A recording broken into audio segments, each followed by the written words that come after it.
Because not only, I have two overall themes for today. I told him, and the next one is Dear Hater I Won.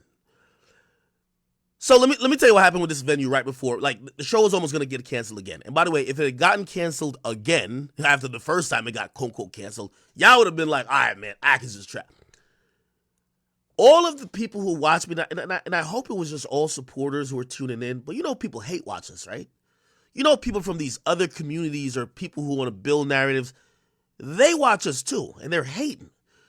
They called this venue and sent YouTube links of, hey, listen, Ak is beefing with Freddie Gibbs and he's gonna be there. Hey, if y'all have this event, we're bringing a bomb. Hey, listen, can everybody, like, there's like 20 emails from 20 different people saying, hey, can I bring my gun in the venue? The owner called me, Spook, whoa, we're finna cancel this shit. Whoa, this sounds crazy. I spoke to this woman for about like 2 to 3 hours trying to get her to understand. It's the fucking haters. It's the fucking haters, because at first when they couldn't revel in the, oh, it's canceled because he canceled tickets lie, they wanted, oh, okay, he just can't do an event, period.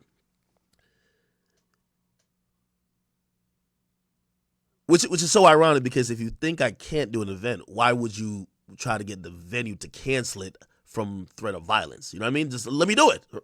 Anyway, the woman who I could now say her name, actually I won't say her name. I want to protect her, but I want to give her a lot of credit, because she said, you know what, I'm gonna take a chance. She loved the story that I told her about where we came from, how we built, just an audience organically through the internet, and this was our first show. And she said, I would love to be a part of history. I want your first show to be here. And there it was. This was 2 days before the event. She was trying to cancel it 2 days. The event went on last night without a hitch. No fights, no arguments. By the way, I think the official capacity, and I think I could say now, the fire marshal's supposed to shut it down above anything over like 180. There was damn near like 300 plus people up in the building. Fit people different places. Thank you to those who came out. So I'm very ecstatic and I'm very proud of y'all. So I want to just clap it up for everybody in the chat. Spam them scorpions around.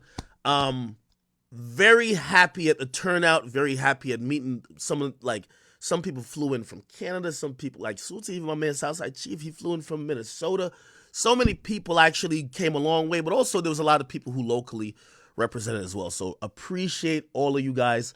I think you guys, allowed us to send an outstanding and resounding message that, our audience is real.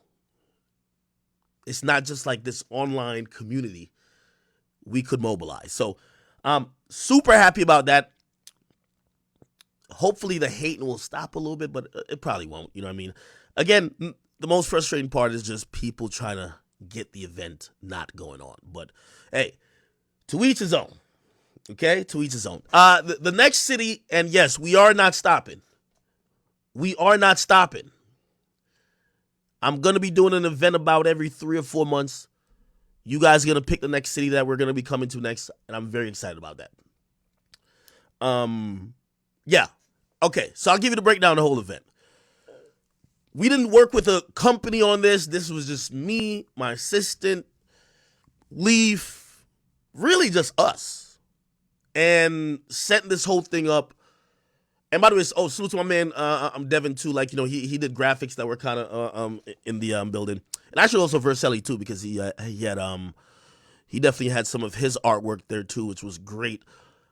Yeah, so we didn't have like a company to deal with all this, so we have to deal with all the headaches, and it was pretty good. I'm gonna be honest with you. Was I nervous? I was overwhelmed at first, super overwhelmed, and I knew I needed to chill out. Took a couple shots of Henny. There's a lot of people who showed up, and like a lot of people who like I knew personally too that came to support. But when I took the stage, it felt therapeutic.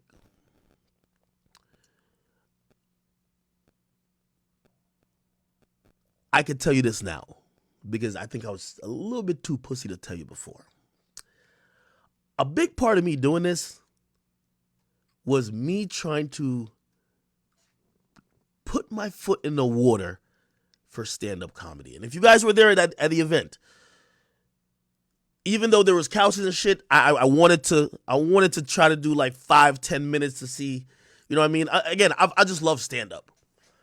And I think I did decent. Again, if you were there, you probably have to tell me how that felt. But of course, we did some podcast stuff. I talked to, thank you to Lori for Workers who showed up. AD obviously showed up. The chat, importantly, showed up. Fax was there. A lot of people were shocked to see, Fax had it on the mask the whole time. I was thinking, I'm like, which ops this nigga got like that? But anyway, he was in the building.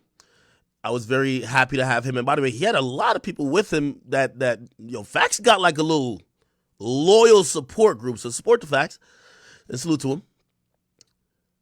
Boom, of course, was there. Wale Intern was there. Kyrie was there. And I tried to show love to mostly everyone who from the chat were there. Six Buzz showed up. Shiggy was there. I was trying to get Shiggy on stage, but apparently, he was just trying to keep it chill. There was a whole bunch of other people there. I think I'm saying his name right or wrong. You tell me. Coach Ice or Coach East. By the way, some of these people, like for example, Coach East, like he came specifically to support the show, which I salute to him for that. But overall, again, I learned a lot, but I was very happy. Like one of probably my best day of the year. I hope for anybody who was there, I would love for y'all to get on Discord. Maybe y'all could give me some feedback. I ain't gonna lie to you. I was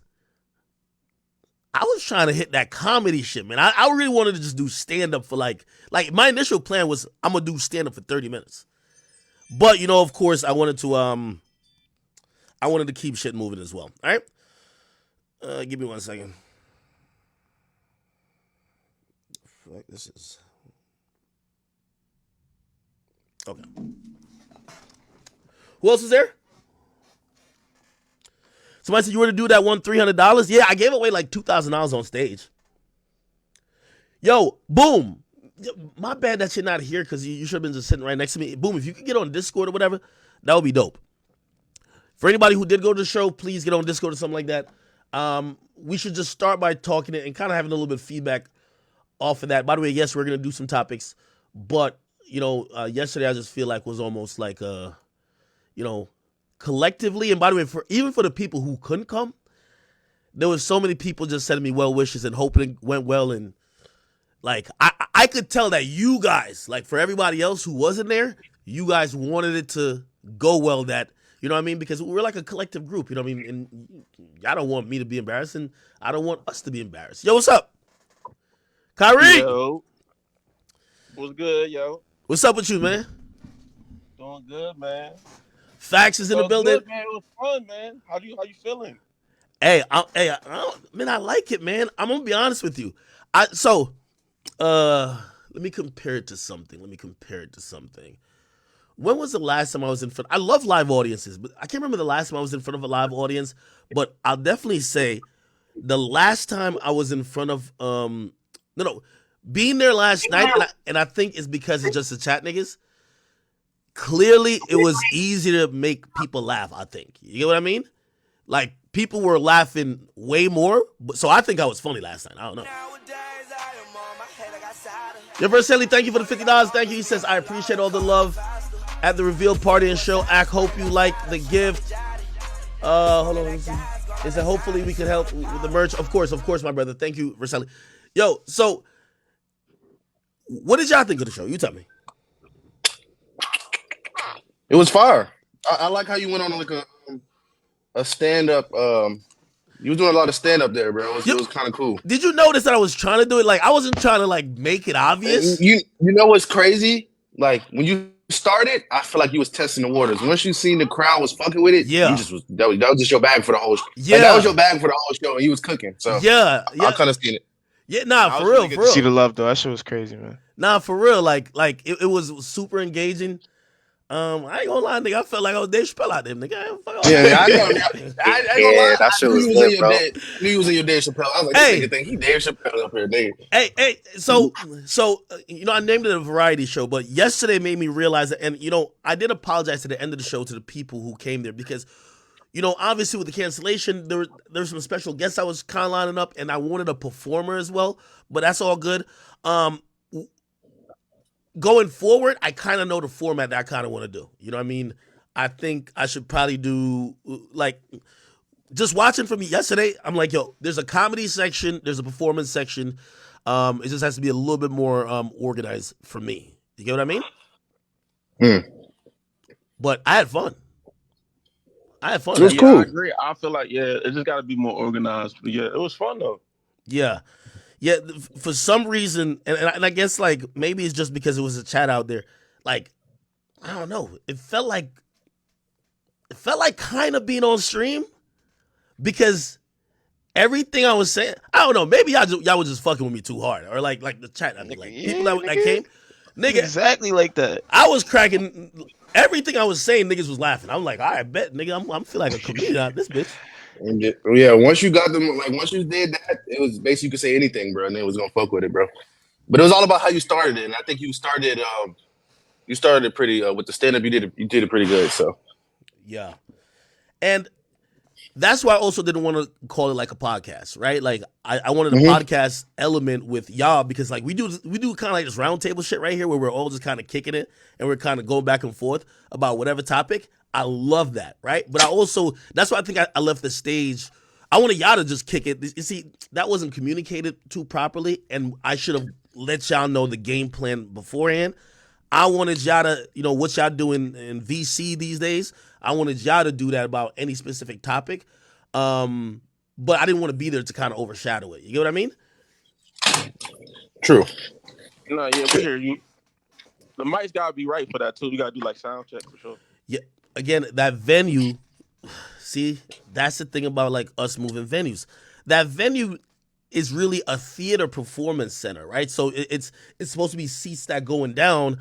It's not like a stage, so like it's very different in like even how the speakers are set up. They really just have a bunch of like it's like hall speakers. It's not really like music theater speakers. You know what I mean? Yeah, but I like that because at least for this show is because, brother, you got to think about the shit that the niggas went through to get to this show you already in, and Yeah. the fact that it was so up close and personal.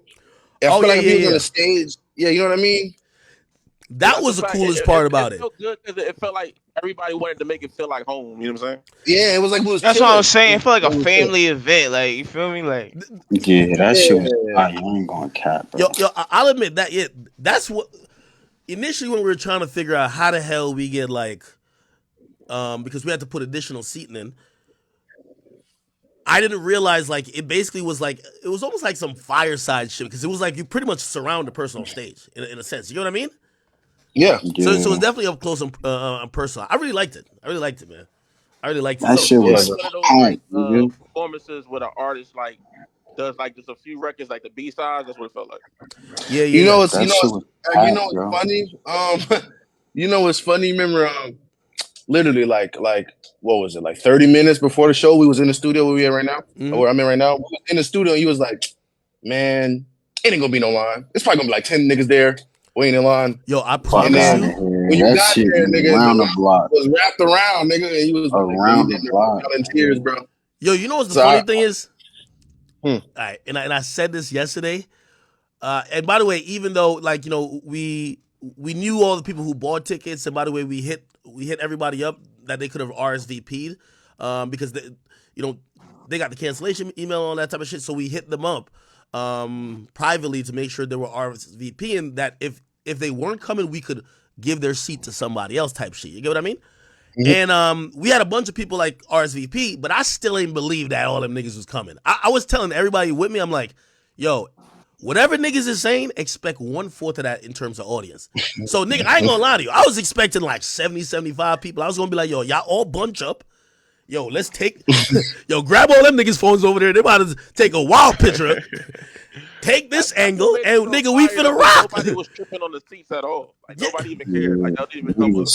niggas just standing up. Nigga, that shit Oh, was it was Yeah, packed, Yo, because it bro. was so up close and Nah, personal. It word. didn't, I it was didn't matter standing if the you. whole time and it was lit, bro. I yo, did not Yeah, care. and That's what that's I'm when I saying. I was realized, cooling. and that's when I realized. So I'm pulling up, and Boom says, I think Leaf first said it, but Boom says, "Oh yeah, there's a line," and I'm like, "What do you mean there's a line?" He's like, "Well, there's a line like around the corner." And actually, I oh think yeah, the line was so long because the back entrance that I was going through, the line stretched back there. You know what I mean? Which, I ran to a bunch of people back there. It was really all positive vibes, man. One of the one of the highlights definitely in my life. 100%. yeah. I'm still I processing. went out there and talked to every single one of them, bro. And they was all like, they wasn't just like Ag fans. They was like academics Twitch niggas. Like they knew about the takes. Like some nigga came up to me and was like, bro, I fucking hate your takes, but I love what you do. And he was like, I hate your Kanye West take, but like on some like he wasn't on some like pressing me shit. He was just like, damn, we have different opinions. So like he knew about like the Twitch shit that we do on here. You know what I mean? More so than he know about Act sleeping the CLB. Like, you know what I'm saying? On some casual shit. No, they was all like diehard Hey, supporters, bro. of course, let me tell you this. You know what I was so surprised by? And I remember Mm. looking at it because, again, I'm super nervous. I'm really thinking, I'm like, yo, man, I'm just hoping the chat nigga show up for me. So I'm going through like the list and like it has y'all names or whatever, or like the people who bought tickets. So I have like the list of those names and I'm going through it. And I kid you not, like I'm seeing like a lot of female names, and I'm like, maybe this is like a troll because I'm like, we don't got like female supporters like that. And I'm gonna be honest with They was you, there. yesterday there was a lot of women that showed up. To be honest, They was there. They was way definitely more than I there. thought would have showed up. To keep it real, which Yo, Ak, I was And sniffing them out. yeah, and yo, your who that whole light skin demographic shorty? was very black. A lot of niggas be on, you know what I'm saying? They think we all white nerds. It was like 90% niggas there. So listen, if I was thinking about my audience and what it would look like and what age I'm probably speaking to most frequently, yesterday was probably the best depiction of that. Like I feel like I'm talking to a younger dude or woman who's super interested in cultural topics, music topics, and I finally realized I'm like, okay, at least I'm connected with the exact people I think I'm connected with. Like I looked at that line and I'm like, all right, bet these are the motherfuckers who I think I be talking to. So that's good. You know how some people like it's like a gangster rapper making gangster rap, and then they go to the concert and it's all like, you know what I mean, little kids that's like, yeah, like that. But for me, yesterday I was like, okay, we connected pretty good. You Somebody had some says, age diversity too, though, bro. Like I got one critique. I got yeah, one critique, bro. yeah, Yeah, bro. As a Jamaican man, bro, you should have more Jamaican music playing, man.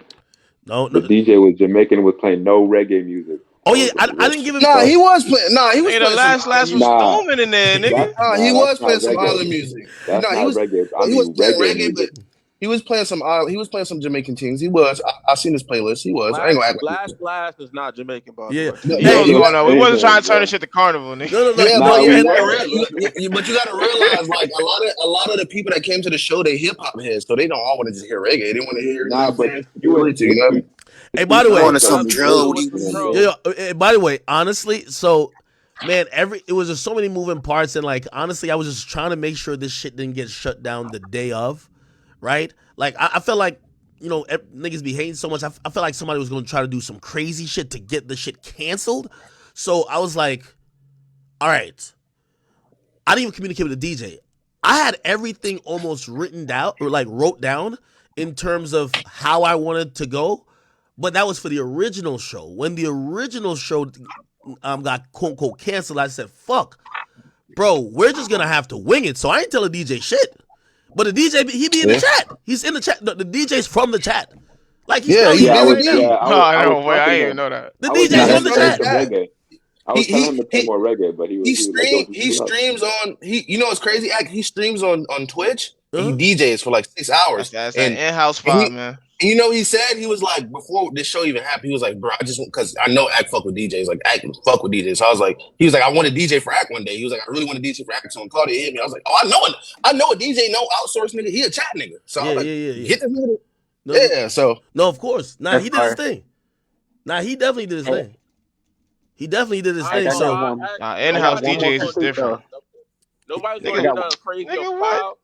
Because it was so many niggas outside who would have been ready to be like, nah, nigga, you're not about to fuck it up tonight. Not tonight.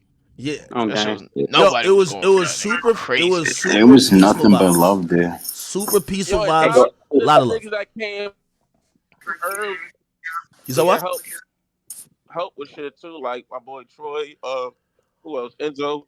That Oh, niggas pulled up early to help to support, you know what I'm saying? Facts, oh Shit no, shout like no. out that. Of Enzo. course, yeah. I think I helped break down. one of Nigga, the I things I got had to picked give up y'all so much credit trash, for. nigga. I picked up so much trash, nigga. Yo, for Facts. everybody who showed up, like, this is how much I knew it was just more than some shit where we're kind of like distant and y'all just see me as, okay, this is like some nigga giving us entertainment. Like, everybody felt like we threw the shit together. People wanted to help. People wanted to help shit, like, get together after we're doing cleanup and shit like that. Even the day before, we had a launch, by the way, at our new studio, and we invited, like, a bunch of VIPs, like the people who bought VIP tickets, and a bunch of niggas that we know. That's when I met Kyrie for the first time, and Wale. And even there, it was just more of a family feeling, and I think that's the most unique part of it all. You know what I mean? That felt good. That felt Mm. great. Yo, You know what I mean? yo, You know yo, what? Ak, Yo, what y'all I love niggas? that. I seen the yo, guys, and this is straight love. Yo, yo, y'all see Ak, I me was in a talking. wheelchair? What was Hey, y'all man, they thoughts when told I me Uber's first gonna seen be it? in the building, man. Yeah, bro, I was Okay. surprised. I ain't Bro, gonna lie, bro. facts. I was I was fucked up by surprised. that. I was like, what the I was fuck? like, yo, that was fucking with me the whole time. Yeah, I I ain't was gonna like, oh, lie. you really did get shot. I was like, oh So Yeah, shit. wait. that's what I was like. He really So did I get knew shot. Fax was in a wheelchair, but I knew it. I Kyrie. Wait, did I ever tell you I knew it or no? No, I knew you nah. knew it. Act. You never told me that you knew it, but I know that you knew it because of yeah. You know what I'm saying? Okay, listen, I wasn't gonna ever like bring it up, but also here's my thing too. I didn't know your comfort level of popping out, and I also was thinking, I'm like, maybe he doesn't pop out because he don't want people to know, and I wasn't gonna bring that up. I was gonna be like, all right, I get it if you don't pop up, you know what I mean? But you know what I mean? I don't know your comfort level would even, because sometimes, Nah, I'm super comfortable with that shit. Act No, like so, yo, I'm facts. super comfortable. Facts. Salute for that, bro. That's some real nigga Yeah, shit, Yeah, bro. facts. that's the Salute, realest nigga yo. shit. Man, That's some You shout ain't real, out gotta to some worry real you, about brother shit, bro. nothing, Flex, nigga. man. I know Shout out Fax for Foxy. damn near 8 years straight off of the Discord, and like I've been knew Fax was in the witch. He didn't even know I knew how long I knew. with facts, and again, you can tell me if it's, I don't know the story of why you're in a wheelchair. Yeah, yeah. So like I said, like I know I be on streaming shit, and I ain't really gonna get into it too much on here, but I will give a little tap. I'll get on it on the Yeah, show. don't snitch. Facts, don't snitch, Yeah, man. I'm not gonna say too Don't much, snitch. but yo, like when I be saying this shit, like yo, like I was really a street nigga. Like I was really a street nigga. Like I was really a street nigga. Like I really used to do shit to people and really was on that. Like I had to change my whole life around, and it was kind of like difficult at first, but like I can't. I was never. I was. I'm not gonna be mad and bitter and angry because I got niggas that died off of just being shot, and I feel like it'd be ungrateful as hell if I'm bitter and crying about shit that. You know what I'm saying? I Yeah. just gotta. I gotta go crazy. Yeah, Word, I that's a just great gotta way go to look That's at crazy. it, why you though. love me, nigga. You the realest nigga. You know what I'm I ain't saying? gonna lie. Even though you had Y'all that got mask something on, special gang, for I you. saw sincerity in your eyes, nigga. Like even though you had that mask on, I Pause. saw sincerity in your eyes, gang. Nah, that's a fact. I Yo, was act. appreciative, bro. By the way, your facts. I'm gonna be honest with you. You have and I don't know if it's because of some of your influence. Like, if you guys don't know facts, before you've been in the court and doing this thing, like, you was always doing your thing on Clubhouse and other like audio apps and shit like that, bro. You got like there's a bunch of people like that fuck with you heavy. Yo, I didn't know that.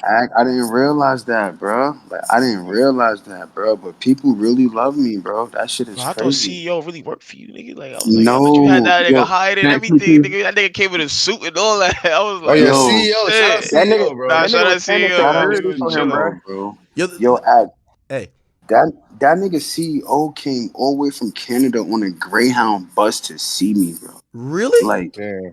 on a Greyhound bus, bro. I'm like, bro, that nigga cried when he seen me. I never experienced nothing like that, bro. Like I'm so grateful for the chat, bro. I love y'all Yeah, niggas, bro. Faison's he's a real down to earth nigga, bro. Yo, CEO, man. hey, by the way, I hope I don't know if y'all have had this discussion yet in VC, but this is probably more of a VC convo. I would love to jump in there when y'all do. And I guess it's kind of like opened up to like much more people than just like us here. it's been a. First of all, I think it's the first time some of y'all have seen each other face to face. Who's the person you either saw and be like, I ain't think this is how you would look? Because you know what happens when you've been hearing Wale. people's voice for nah. I thought Wale looked exactly how he sounded. Word fact. I thought he was a Word light fact. skinned nigga, bro. I told that nigga, I said, bro, I thought he Yo, was a I light looked in Ain't no way you Wale's. think Wale was light Yo, skinned. I looked in swear to Wale God, bro. intern's I see eyes. most of y'all niggas in the chat Oh, already. yo, I looked into Wale intern's eyes, pause, and the only thing I could see was lust for white women. I could see it. I'm like, this is the nigga. This is the nigga. This is him. This is him. Wale's super cool. Wale's super cool, bro. Genuine nigga. Wale different. Genuine nigga. Yo, Wale was trying to Enzo put his hand Kubrick on with Claudia. was I mean, pretty yo, cool as Claudia's well. married, bro. He said, "I know, boom, jump scare niggas. Everybody know what I look I like. never looked Bro. at Come on, Claudia bro. had steam coming out his nose. I was like, oh That shit. nigga Word. Oh Boone taller than I thought, I'm bro. like, this That nigga's a nigga Boone taller than bull. I thought. Niggas thought I was like 5'3". I was telling niggas I ain't no Bro, 5'3", on bro. I was God. telling niggas. Bro, on I'm God, I like thought he was 6. like I'm like 5 foot, 6. bro. Pause. Hey, YK, pause, man. Yo, come Pause. on, bro. Say 6 feet, We nigga. not doing that. We not doing. No, Nah, you like just say 6 nah, nigga. feet. You like 6, nigga. Pause. Hey, yo. Hey, Hey, yo. Nah, pause. Hey, so just to try to fill everybody else in on like any of the details about the event we kind of like missed. I know some people wanted to be there. By the way, if for whatever reason you couldn't be there, and you were in the area, whatever, it's cool. Listen, we're gonna do much more of these. Yesterday was the proof that we could do events. The next event I'm thinking is gonna be still same format, but we're gonna keep ramping this shit up. Like, I've already said to like even the people who's around me, I'm like, listen, I want to build all of this shit up to like doing a festival at a point. You get what I mean? I know it's like variety show type of shit, but it's like me doing a little comedy, a little bit of podcasting, and having a performer. That's it. So next time, 100% we'll have like a performer as well. But of course, I'll dabble a little bit more into stand up, do a little bit more organized shit with, obviously podcasting for real. Even though I think we did a pretty good job. I think Mo was amazing in kind of his breakdown. He was super composed. So yeah, the next city we go to, I'm gonna find an artist. We're gonna get this shit popping. We're gonna keep it going up and up. And if you didn't get a chance to make it yesterday, or you're not in that area, of course I'm coming to London next month, but it's not my event. However, either in December or January, I could see us doing another event. Hopefully, might be in Atlanta, might be Houston, or it might even be Miami. And then I think we're probably gonna try to do Toronto, like me and Six Buzz. Six Buzz was there last night. Y'all know Six Buzz? Yeah, he put Yeah, up to me. I didn't know he was there. He put Yes. up on me. I was like, damn, nigga was iced the fuck out. I said, damn, that $6 money hit different, gang. Yeah, Six Buzz Yeah, was there. that By the way, $6 money hit different. also salute to DDG. He was gonna show up, but it was New York Fashion Week, and these guys are running all over the place to go from party to party, and it's kind of like one of them little networking, like stay next to the heat type of shit. So he didn't get a chance to come through, but DDG was about to come through. I was definitely gonna have that nigga performing Moonwalking in Calabasas, nigga. We was gonna get one song out of him. We was gonna get one song out of that nigga. Blueface verse? Huh? You was gonna do Blueface verse? Yeah, I do Blueface verse. Yeah, me and Nah, Blueface. that would have went Yo, stupid. hold on. Yo. Here's the funny thing. Yo, I think the me and Blueface beef is squashed. I think it's over. Listen, have you ever like just stopped dissing a nigga that you all of a sudden, or maybe just me? I'm thinking we cool now. Yeah, to that nigga see. I mean, you've been more No? supportive of him vocally now, anyway, man. Yeah, Nah, it no, seemed like no, it's That more nigga what, worried busy about like a not to. newborn. you know when you beef with a nigga Put and you anything don't in even this want to be fair to him because you're like fuck that nigga. Like now, like I'm fair now. I don't know if he still got Yeah. feelings of it, but nigga, I done let my feelings go of that beef already. Yeah, you got too many more beefs, Act. You don't need any. Could we one-sidedly squash a beef? Hey, so speaking of Blueface, man, I gotta ask for the people out this way. Are you thinking of doing anything on the West Coast anytime soon? No, absolutely. So, and probably that's when I'm probably gonna come to the West Coast. I got to do like a week there because like, I was telling AD's girl, his girlfriend, and I also was telling AD we were having a group conversation, and I was saying, yo, I hate that 6-hour flight because it fucks you up. Like last night, 4 a.m. AD's doing a podcast with Boom, and I'm like, how the hell did you fly over here 2 days ago, not get jet lagged, and you're up this late? So when I do go to LA, I want to do, and I've said this before. We're gonna do No Jumper. We're gonna do Figmunity, right? So actually both shows, and I'll do Figmunity. So I would love to go on back on Fig, and love to go on the Community, and of course do their show as well. And there's a few other things I want to do while I'm in LA. But our LA show, I believe, is gonna be a collab. I have a crazy idea for it. I want to see if y'all fuck with it.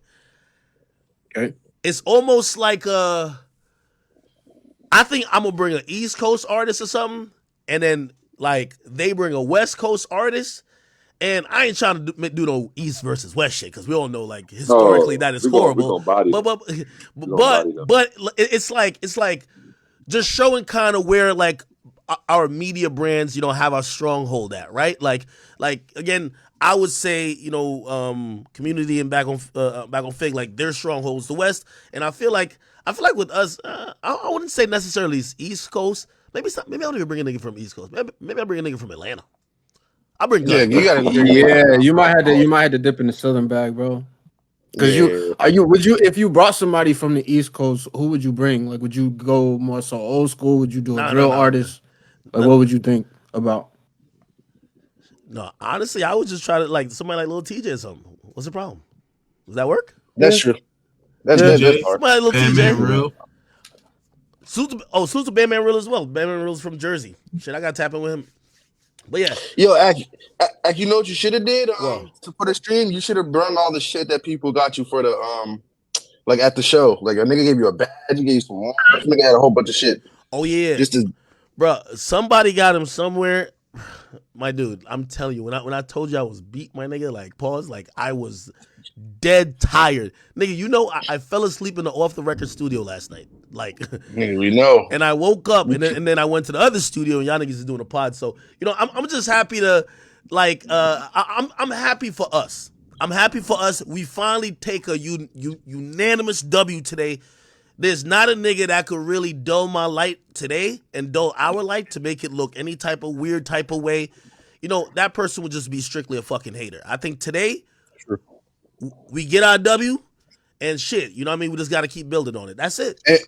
And with all due respect, it was niggas. I don't want to say names and shit, but it was just niggas that you was even getting into it. Even they like, I would say, put their pride to the side and show love to what you was doing, and it could have been hating. You know what I mean? I was watching it today, so they were showing you a lot. They were showing you a lot of love. So I ain't gonna act like that shit ain't happen. You know what I mean? Wait, Ak, I got a question. Who you talking about? I don't even know who you talking about. Brick Baby, he was showing you love at the show on about the show.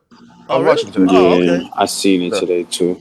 Yeah, so I was like, damn, that was some real nigga shit. I ain't gonna lie. But that wasn't him though. So like, I don't even remember if he ever says it was him. Listen, I took names. Let me tell you this. You see, chat. I'm definitely the petty king, but I'm also one of those people who I expect that duality, especially if you see. Now, if you don't see the other side, it's whatever. But if you were loving the fact that you were like, oh, Ak only was in front of like 8 people, there was a couple of people. You get what I mean? Like, I remember this shit was a big topic on Brilliant Idiots. All right, listen, like niggas is doing deep dives. I'm wondering if we're gonna hear any like. There's a bunch of names that were vocal that I'm wondering if they'll acknowledge, because they were. I ain't gonna say they were trying to kick the dirt on me, but they sure were just kind of like, just trying to scoop that bitch into the grave, like this thing will be, you know what I mean? So again, but that wasn't like Brick Baby. Brick Baby with that, the whole Brick Baby and Sharp shit, and I could address it now, but I'm over it, and I'm gonna tell you why I'm over it. W. I don't want to keep going back and forth, and I don't want to keep going back and forth with something that's just not to my benefit.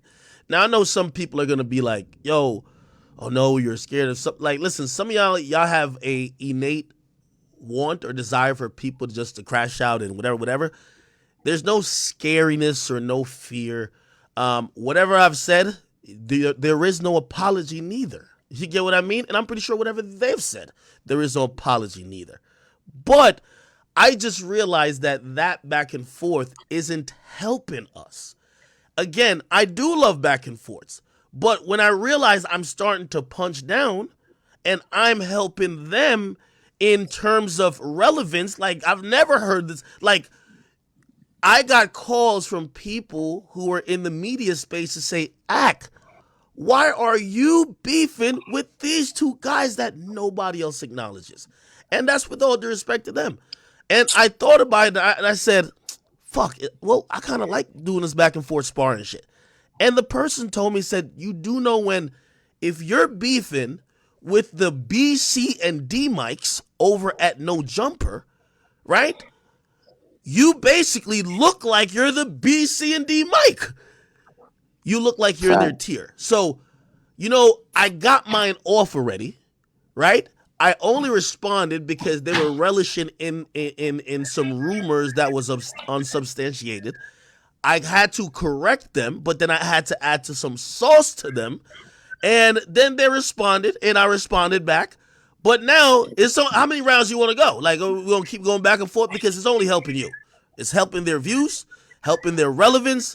And I know they're probably going to take this or say whatever and say, oh, no, it's not about relevance. This is about relevance. Because if anything I've said to you deeply upsets you, you would not be making videos about this no more.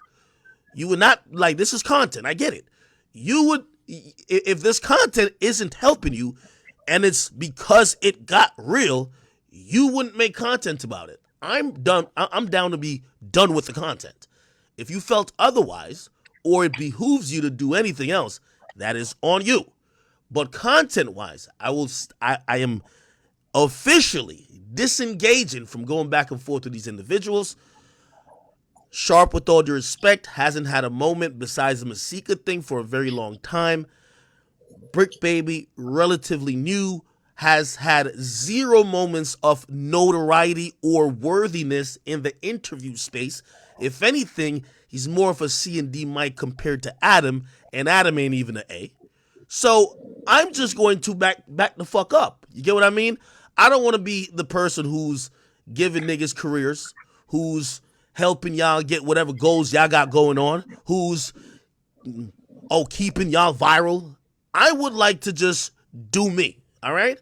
So again, I addressed y'all, y'all addressed me, I addressed y'all. Y'all could address me and this, but it's over, all right? From here on out, keep doing your work, keep grinding, and hopefully the next time I'm talking about y'all is because you've actually put the work in to be deserving of being in some of these conversations, all right? Again, it's over. All right. Yeah, that was all right. Yo, Hey, man. Act, is That it nigga Act, Sharp so this down recent bad, bro. event? He crashed on that clock, Yo, bro. okay. Yo, okay. So, by the way, I know I cut somebody off. So the stand-up shit, low key, I had some jokes written. I did forget a couple of them. I had a joke written. I gotta remember the joke. I had a joke written about, or maybe I said it, the nail polish shit. Oh, you did. You That one did, popped. I yeah. hit it right. Oh yeah, I did. That one popped. Yeah, that one actually popped. That was one of the most ones that actually popped. When you said the joke about why be wearing nail polish? It got to be from the bodies he got. Drake wearing nail polish? Yeah. Oh, that ain't. Oh, Yachty wearing nail polish? But Ike, what we need you to never do again is stand in front of us and start punching your hips. Oh, Oh yeah, God, you never was talking in gyrate. front of Never Kyrie. I gyrate. was sitting Never right behind gyrate. Kyrie, and I felt for my Wait, nigga, bro. wait. No. That joke, whatever joke I had then hit too. I'm sorry, it hit. I know I shouldn't have gyrated. Pause. But I got the laugh. I forgot what it was. I forgot what I said. You was talking about Bobby. You was talking Oh about yeah, Bobby and how he had just yeah. got out of jail. Yeah, because I was like, yo, are there any rappers that is just not on that type of shit? That's why I said Bobby Shmurda. I said, well, he did get out of jail and he did start doing the, you know what I mean? And, yeah. Hey, I'm telling you, I'm pretty sure, I'm at the lowest amateuristic version of what stand-up is, but it felt good. All right. I'm going to combine that with trying to, learn how to host a little bit better. And hopefully for future events, when we do have music performances, it's not going to be like, I never want it to be, we're not having comedy, fun, and conversation. So, yeah. Anyway, what else is going on out here, man? That's pretty much it. That's pretty much it for me. Yeah, man. Yo, Act. Is this gonna inspire you to do like more hosting, like in the East Coast, like host like party events or something like that, or you Do DJ not at the host a back? party event. Hell Well, no. Don't do that. no. So it's Man. it's inspired me to do events, but inspired me to do other events, right? Like, again, Yeah. I'm man, I've gone to so many comedy shows this year, and I've had a love for comedy. I've always wanted to like even throw my own comedy event, right? With like some people, especially some newer comedians that I really like. I would definitely love to have the Academy Comedy Festival or show or whatever. You get what I mean? And yeah, that's definitely inspired me. Like, I felt super at home. So back when I was in college, and I know these days people just call me Akademiks, but the DJ, I guess it's optional. I remember there's no better feeling than being in front of those people with that microphone or that DJ set, and you have the ability to control people's every emotions. You could leave them on a cliffhanger. You could make them fucking almost like belly up in terms of laughing. You could like it's a surreal feeling, and I know y'all probably like, yo, Ak, you're pretty funny on stream too. But like, I'm looking at just words to kind of get the gauge of how y'all are feeling. When you're in person, like that, nothing beats it. Nothing beats it. Somebody Yo, who's that says, light skinned girl you brought up? Who's that light skinned girl that you brought up? are you trying to holler at The her? BBL shorty. You trying to that holler at BBL her? girl. Yo, that's actually my artist. That's the crazy thing. And I don't even think Oh, I don't BBL girl? that her was your name He artist? was her, about to get his her ass name beat. okay, her My name bad, is y'all. yeah, you didn't even know that was my artist, right? I know she rock with you heavy. Oh yeah, that's my artist, bro. Her name DMJ Lee. She really go hard. I ain't gonna care. And I'm not even talking about the music. She could, she's developing right now. But she's solid, bro. Okay, that's dope. Wait, yo, who was asking about it? You try to you try to. No, these niggas did not. And these niggas came to Discord asking all these questions, No, but she was right there. no. They I thought said that she was was Act. She Aisha was right Curry. there. She was Yo, right there. bro, I saw her. I talked to her. yo, I She was thought right Act was there. gonna. I thought Act was gonna shoot his shot. So I thought, oh, Act Nah, sniped nah. it I already. need Oh, the me? chat to do better, man. I Y'all thought your can't Act you sniped it can't be already. doing that, man. Come Oh on no. now. I don't got clout enough for that, bro. Nah, Nah, the nah, It short ain't man. joint about with the curly puffs. The short joint with the curly puffs. Not gonna Yeah, lie like to you. there was some things Not in gonna them. lie There was to some you. definitely Not some gonna things. lie to you. Niggas didn't want to poach though, because we Wait, assumed somebody came with somebody. You know what I'm nah, saying? but she said her Facts. nigga was in jail, bro. Like I didn't want no problems with that, Oh yeah, bro. she did say Why he in her nigga's in jail? jail. Bro, why you so scared of jail, bro? Yo, bro, I'm He not got as scared of. he got all types of shit to worry about before you, bro. Bro, All why right. you trying to play me, bro? Hey. By the I way, said I by the was way, afraid of her nigga in jail. Though. I'm trying to figure like why. Like hey, why hey, she fucking with a nigga in jail? yo. By the way, yeah, I'm about to just do a couple of topics real quick. Yo, everybody, please, if you're watching this on YouTube, if you're watching this on Twitch, if you're watching this on Facebook, or definitely our home base on Rumble, please discord.gg/academics. That is our home base. If you're wondering why we have such a close knit community, you wonder why, like everybody who joins the VC or joins the call with me while we're on stream, everybody knows each other, is because it's like a whole family. Like really, it's its own world in there. You know what I mean? It's like its own world with different towns and different like shit is going on in there. Please join, become a member of the community, and you don't got to be real quick before you go. Yeah. We about to make a new role for everybody who pulled up. So if you pulled up and you got like a picture with Act, pull Yeah. up and we're gonna make an IRL role. So we're gonna start doing giveaways based off of that role type shit. So. Yeah. Better be the first one to get it, gang. Yeah. You already know my name. No, 100%. Yeah, and so please, if you guys are, again, it's really keeping our community like close knit, and the most updated information about me when I'm a stream, my content, everything to do with that, plus hip hop shit. Like, these are all people who probably like the same shit as you. So join the Discord, all right? Okay. All right. I muted up for a second. I'm gonna fuck with y'all. Yo, yeah, so what's been going on in hip hop? Yes, I just had to address a few things, and I feel like I addressed it. I didn't want to come back on here and screaming and wilding out, still doing that beef that's just not helping me. But I also wanted to enjoy and relish in, I think today we get to soak up all the love from the show yesterday. All right. Anyway, there's a few things that happened in hip hop, and I wasn't the only one who sold out shows. Okay. We got a shout out to my man Gunna, who actually sold out his show. And I'm going to be honest with you. You know, I told you the ticket sales were really good and that he was going to sell it out, but we got to give Gunna credit because from what I am being told by everybody who went to Gunna's show, the show was fucking good. You know what I mean? It was good. You know, remember, he hasn't performed for about like a year and a half, and his performance had the crowd rocking. I mean, to kind of get like a little bit of a preview of how much they're rocking with him, this is a video from here. Check this out.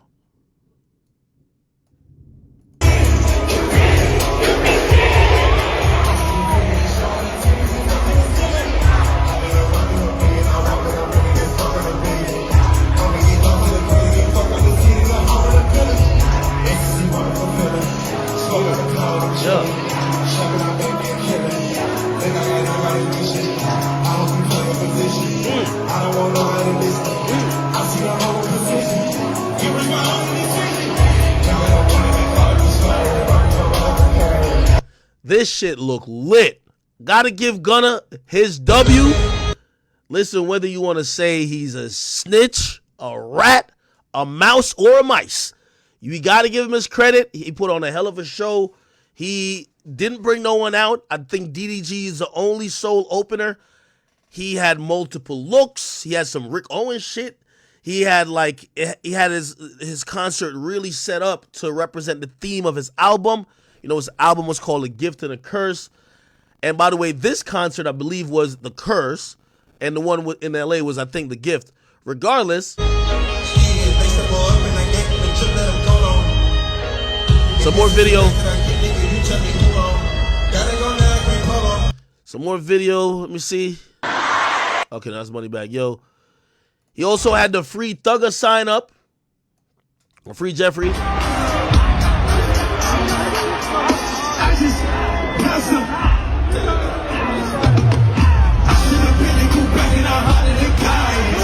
By the way, he's performing Young Thug's part.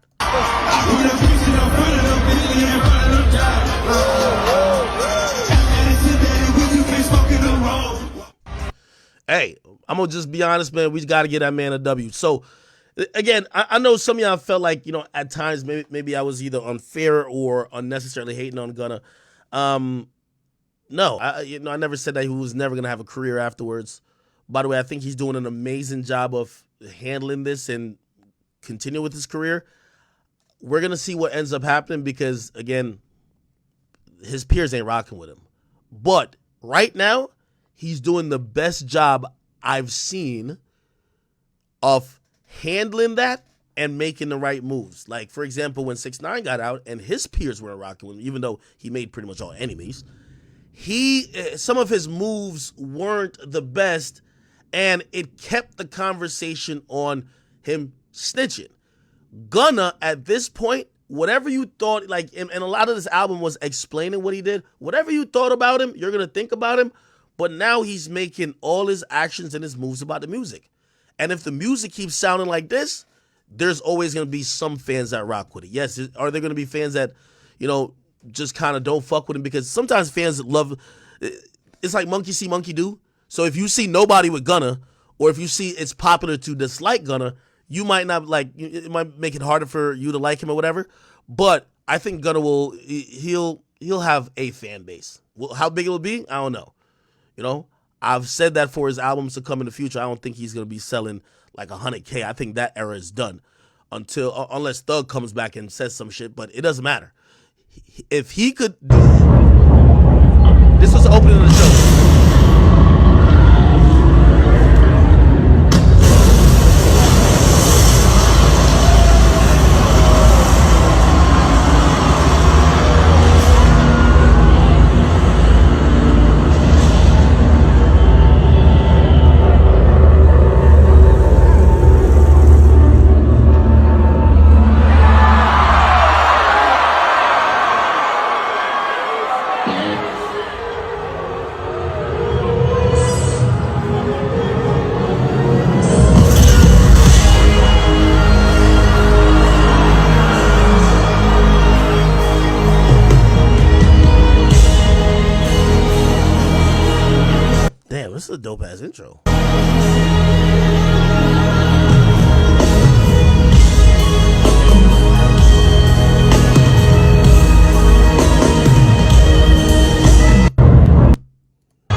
12,000 people. That's what I hear the capacity was with his set design and setup. 12,000 people in the Barclays. Shit, get that boy credit, man.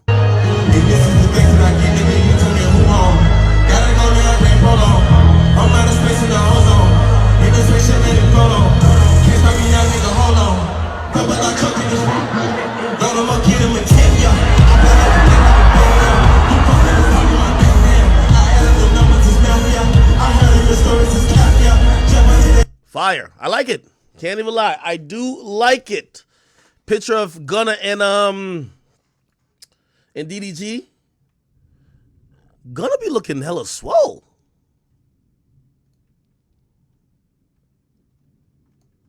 All right. Rocking with it. All right. Let me see. Where do we want to go next? We're like Boosie'd out at this point. We should probably touch in on the Tink and Hitmaker thing. First of all, actually, was that someone else I was going to touch it on? No. Oh, before we get to that, and I am going to touch on it. Hey, it's very rare that, honestly, it's very rare that I'll just play it.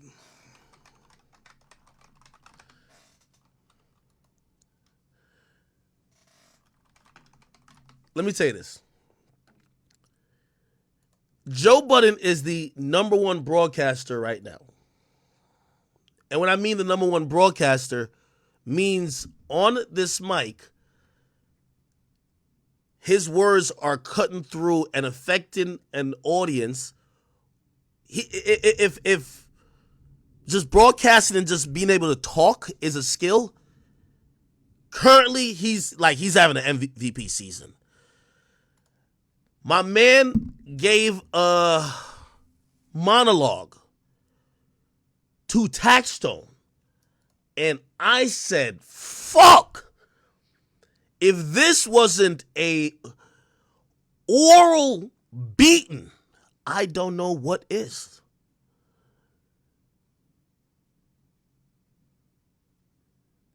Nothing against Taxstone, but I respect broadcasting, and I gotta play this on here. Let me see if I can find a timestamp or something of the sort. Jesus, this shit was crazy. Now, here's the thing. I think he's gonna explain the beef already with him and Taxstone, so I don't need to explain it. But when I give people credit, or I give my peers credit, is because I'm watching how they're delivering content, and I'm just not a hater, and I could stand up and clap it up when I'm like, oh, this nigga's killing it right now. I'm sorry, he's killing it. Like Acne. Listen, I was getting my little back massage, having a blast. Came across some tweets that I figured I should read to the audience. They didn't sit well with my spirit.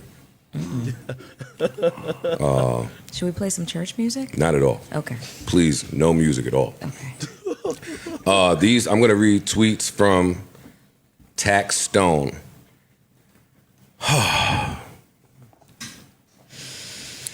Taxstone says, weak men only have aggressive ways with the weak, or who they've deemed weak, either family, kids, cripples, women. I'm going to give you a lesson in weak men with strong personalities.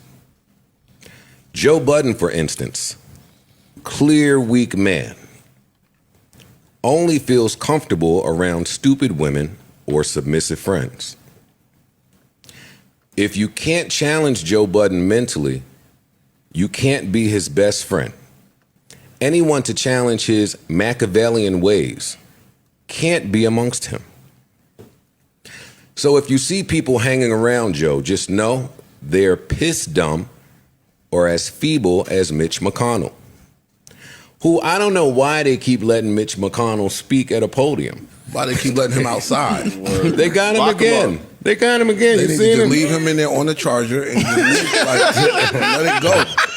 You know how you got the old shit that the phone don't last too long. Like, soon you take, damn, this shit dying again. You just gotta plug that shit up, and leave it there, bro. Extension cord, something. He right. Said leave him in there on the charger. He's right though, bro. That dude keep short circuiting. He be killing the mannequin challenge. Body in it. Yo, you stupid. So, nah, that's not funny. After you was laughing at the nigga. No, but it is funny is because funny. the government always come out 30 minutes later and say, all right, now he cleared all medicals. Yeah. Perfect health. No, he didn't. No, he did not. He didn't. But I'll continue. Every time a man steps to Joe for something disrespectful, he says, he folds like a lawn chair. Clear indication of bullying tactics that go wrong. Then he tries to clear it up with miscommunication. See, because when I speak to these dudes in private, they love me. Then on podcasts, it's always something negative to say, but only because I'm not around. I never knew some of these people had issues with me until 7 years of being away, but I'm pussy. I got jumped by nerds in the courtroom. Outside the courtroom, then on podcasts, I don't even know what I did to these niggas. Putting up with ways you don't agree with is a form of Stockholm Syndrome. Ice and Ish somewhere crying to each other about Joe, but pulling up to a podcast together and smoke hookah in solidarity. End quote. I wanted to use this moment as like a teachable moment. Hey, by the way, this to me, this is like, I always aspired, and like I think the War in Chirac was kind of like, because some of those I used to write too, if you guys didn't know. But like, you know how Charlamagne has a donkey today? I think that's almost like the fucking dunk contest for like a journalist. No, not journalist, but like a talking head, right? I think my rants are like my version of it now. This is when Joe starts dropping 60 on this nigga. And hopefully somebody can get this message back to Tax Stone. For those unfamiliar, Tax Stone is or was once a very heralded podcaster who many deemed to be a force to be reckoned with for years to come in the podcasting space, who was sentenced to 35 years for his participation in the Irving Plaza debacle that went down. I also want to let people know that I have been nothing. Yo, these little lime green flip-flops is crazy. This is ridiculous. But supportive to this gentleman. I've given the benefit of the doubt. Free Tax. At some point, Tax hit me to have Vito on my podcast because Vito would corroborate his story when it seemed like he was in need of some help during the trial. He asked me to do that favor. I allowed Vito to come up here. Typically not someone I would have up here, but I did. He didn't corroborate anything, and that was the end of that.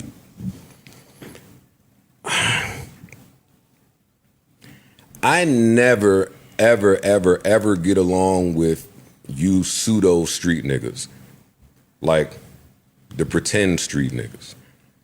And part of that is my fault because I know the real versions of y'all. So when I see y'all's actions and it don't line up. Wait, Tax is like a real street dude though, right? From what I know, Tax is like a real street dude. I run. Also with the pseudo street niggas, some of y'all's moral compass and y'all belief systems and your ideologies, I just think are really, really, really backward. So I want to talk to Tax about shit I think is weak. And I'll have this conversation in a transparent manner, and I'll divulge some things that I've never divulged before, and then that will be the end of me speaking to Tax. When I came to do Tax's podcast, Tax had a gun on him. And then he passed that gun off to somebody, And then that person went and scurried to another room. I thought that was weak. I said to myself, why the fuck does somebody... Nah, he about to give him 75 right here. I ain't gonna lie to you. He about to give Devin Booker 70 right here. Somebody need a gun to do a podcast? And secondly, why do you need a gun to interview me? I'll allow a brief moment of silence right here so the audience can pick up on what's blasphemous about both of those statements anyway. You guessed it. Why do I even know that you have a gun on you if you got one?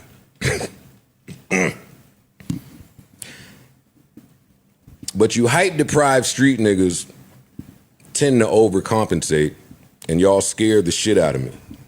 I thought all of that was weak. I did.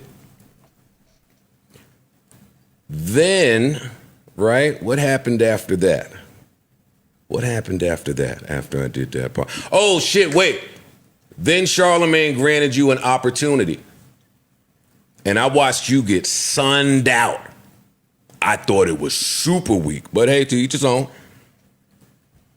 Either he totally lost his backbone or now we both have scoliosis. Bars! That's bars! But boy, did you get to shucking and jiving and dancing. I thought that was weak. I did. Either, by the way, hey, this is top tier like delivery right here. He's hitting it with the I thought it was weak. He says either we both have no backbone. No. Either you lost your backbone or we both have scoliosis. I like that shit. Then me and your man got it on around the corner. Shout out to him. Salute. You got to come up here still. And the very next morning, you was on Twitter divulging every single detail of that dance like you was fucking Lisa Evers. Bars. I thought it was weak. I did. But that's not even the weakest part. Shout out to Lisa Evers, by the way. You brought a gun to a benefit concert. To whose benefit? Wordplay. You pulled that little gun in a small, y'all seen the wordplay, right? Room, endangering the lives of moms, dads, uncles, all of the people in there. I thought it was weak. You murdered a good man and you shot a good woman. Shout out to her. You online stalked Troy Ave for years. For years. I just don't know real niggas to move that way, but hey, maybe you was making up your own rules. But I thought that was weak too. I did. Then you pulled that gun out. Why you couldn't just get punched in the face, actually? Oh, shit. I thought that was weak. I did. Then you pulled that gun out and a nigga took the gun from you and chased you all around the fucking venue. My nigga, I don't know what definition we going by, but we clearly have two very different definitions of weak. You soft, fragile, insecure ass nigga. And then you got the nerve to be mad that I went on Gilly and Wallow's podcast and said that my inspiration was Combat Jack and that I didn't pull much inspiration from you because you are a worker. Damn. You niggas be sensitive and mad at my honest truths. Rest in peace to Combat Jack, iconic legend. It's my man and I miss him. But that's who I was talking to. And you were indeed a worker. You were working for Loudspeaker. That's back when y'all was running around saying that y'all got, what was y'all so happy about? 15% of the ad money that y'all was getting when Loudspeaker was taking 30 to 40% off the top. Y'all was excited about it. That screamed worker to me. You were a worker for Loudspeaker. You are a worker for depopulation. You're now a worker for the state. You are a worker for Black Death. And still somehow you have the audacity to be in there focused on and talking about everybody but you, which is where I get befuddled at, because the judge gave you 35 years, not for the crime. People have done worse and gotten less. I love the word befuddled. He gave you a stupid ass 35 years so you could sit there and fucking think. So you could just say to yourself, Yo, I earned this. Next time you sit your bare ass on that hard metal toilet seat, all you need to say to yourself is, I earned this. I don't want to hear none of these niggas that sing your praises. Tax be dropping gems. Them gems got you where? Did you improve on the design or did you do something new? It's now over for the tax brought the streets to podcasting. No. The streets took you from it. Damn. It's a bitter taste having to watch niggas like me and Gilly and Wallow and Nori and Math have all of this success out here while you post these 2016 polls. But sit with that. Embrace that cinnamon challenge. It's bitter, I know. But the last thing you need to be worried about is what anybody else is doing. I think it's weak. I think you're weak. I think you've always been weak. And some of the things that I think is dope, like freedom, like being there for your parents, for your family, for your kids, for your children, buying real estate, setting up trust, the 401k shit. I was just talking about sports earlier with my little brother. I think all that shit is fly. And all of you pretend wannabe pseudo street niggas, maybe you wouldn't understand it. So as you age in there, you should think about all of these things. This has been the pattern for about 15 years now. A short, fragile, height-deprived, insecure nigga doing his best to overcompensate. And why do you ask niggas for favors that you feel this way about? I think that's weak too. All of you niggas is fragile, bitch-ass niggas. And had you said any of this when you was free, you know we could have danced around the corner. You know that. You know that already. So I hope this is a teachable moment for many out there. Damn. Stop listening to these loser niggas, man. Let them just tweet away and go away. That's what I have for Mr. Tax. I like Tax Stone, but I ain't gonna lie. That nigga Joe went crazy just now. Holy. I think he has some more smoke for some other niggas. He gave Rory a little bit of smoke too. Bitch ass nigga. Who else is on the docket? Fresh and Fit. Oh shit. You niggas didn't sound believable when y'all was saying it. Your voices were trembling, nigga. This fucking voice is scary as hell. Unfresh and unfit. Motherfuckers. They called me the F-bomb. They tried the F-bomb on his man. Yo, I'm not with all this new age shit. I'm not signing waivers to fight. I'm not dropping a load. Hey, when you niggas see me, just get active. You ain't got to go on Rumble or wherever. When you see me, activate. The end. Nah, listen, if I was with Joe or with Fresh and Fit, I would stop that. Listen, there'd be no fight. You know what I mean? It'd be a good podcast. But I do know Fresh and Fit was very upset at him, just like he was probably not giving a fuck. I don't know, whatever, but no fights. The end with these guys. Who else is on the fucking docket? Oh, Rory. I ain't playing with these niggas. Rory, I have some grace for. So anyone home keeping up with the Rory timeline, I want to address it.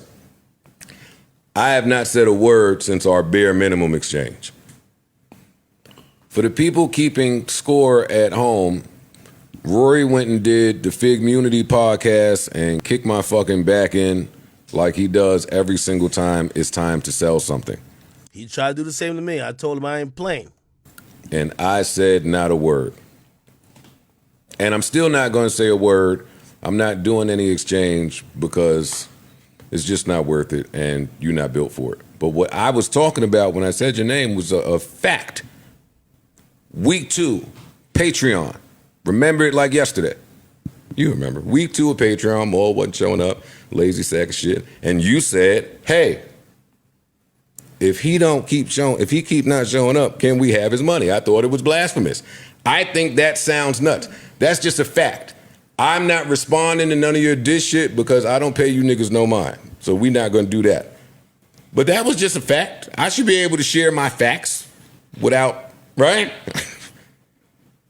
And I'm still. I think it's kind of quiet for those guys right now, man. I've never seen two guys just mishandle their runway to potential success. The talent was so limited with Ruri and Mealy Mall that I think they developed an ego. I remember one of them, like Mealy Mall, was saying Joe wasn't selling shit out, or I guess Joe had made some reference like, yo, they around the line around the corner for me. And basically they were like, no, it's really for us because you weren't doing this without us. And clearly they have now left Joe, and they had a lot of, people were saying, oh, they're doing record numbers and this and third. But then these guys also, with lacking in talent and developing an ego, I always thought, I would have never sat down with these niggas. Nah, I would never sat down with these. They should have been more engaging. Actually, they just suck. I don't even know what I'm saying. Like, these niggas just fucking suck. I'm not going to dish y'all. Y'all don't deserve it. But they did y'all got to work harder. Who else said something? Oh, then the other nigga said something. I can't address him either. Who? He got to work a little harder. If you want to address him, you can. No, it's okay. He has to work a little harder. Hey, I know who they're talking about. And Joe's one of those people, too, who made me realize stop beefing with Brick Baby and them. I'm going to stop saying these names because he refuses to say the name. I know who he's talking about because that nigga be dissing me, too. Yeah, I'm kind of realizing we got to start starve some of these niggas of attention because some of these guys, they're just mentioning any name to go viral. Charlemagne has a new lapdog that is trying to head fast down the Tax Stone route. They're trying to call people out. The only difference is, at least when Tax Stone had a podcast, he started creating content that was genuinely engaging, so he was developing an audience as well. The new lapdog that Charlemagne got uses the same tactics. Is still, supposedly generals of streets, but just not engaging on the mic. And that's the problem. For that individual, I think Joe has the right approach. You got to starve him of all fucking attention. A lot harder. There's a few more people that have to work just a tad bit harder.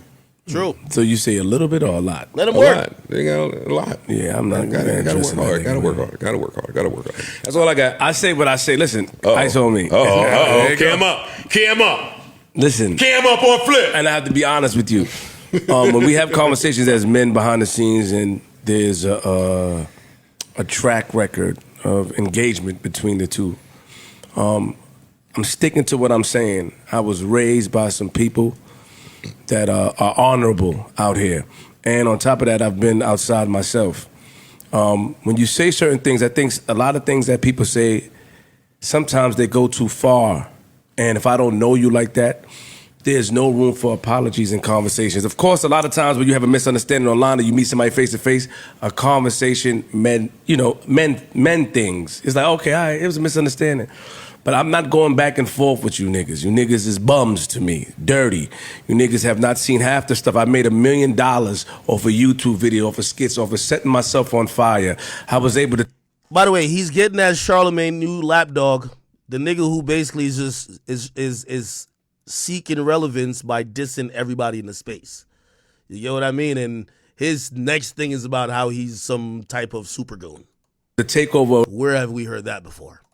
A radio station at its height by myself. I was able to go up there and do a lot of things, be in magazines. I was able to travel the world. I was able to be on the news in Germany, Japan, Australia. With my son, JR, a kid who was just in the car and got shit thrown all over him because he supports his father. I'm proud of my children. I'm a parent first, and I do this for them. So I'm not going back and forth with a man or anyone who thinks that they should be in my position. If you want to be in my position, nigga, get in my position. I work hard. I see nothing. I don't see a wall when it comes to work. All I see is an empty tunnel. And the empty tunnel, I'm just trying to get to the end of it. There's no end to that tunnel for me. meaning that no matter what, I'm gonna get to it, and you should too. I'm not gonna give you the thrill of saying your names or acknowledging you. I'm only acknowledging this because this is a broadcast to millions and millions of people around the world, and I want people to know that there is a way to address these bums. I agree. Tax, you watch your bitch ass mouth. Or don't. I mean, it don't matter. You about to rock away. I take the high road. And a lot of you niggas are on the high road. Like this. You know what I'm saying? Take that shit off your nose, nigga. I don't know who he's referring to now. Wipe your nose when you talk to me. They're tweeting about us, man. They rumored that them niggas is pounding you the fuck out there. Why did you think about me, nigga? All that podcast shit is over. It's over. It's over. It was somebody else on the docket, but my memory is bad. Sure? Yeah, I don't remember who it was. They were saying that old boy was getting at you too. Envy Man, he was getting at you. Who's Envy Man? Charlamagne said that he got at you. I'm not arguing with nobody that's the B mic on their show. If it's your show and you the B mic, shut the fuck up. I'm not arguing. You have taken yourself out of Pod Wars. Do you really? Oh, okay. What?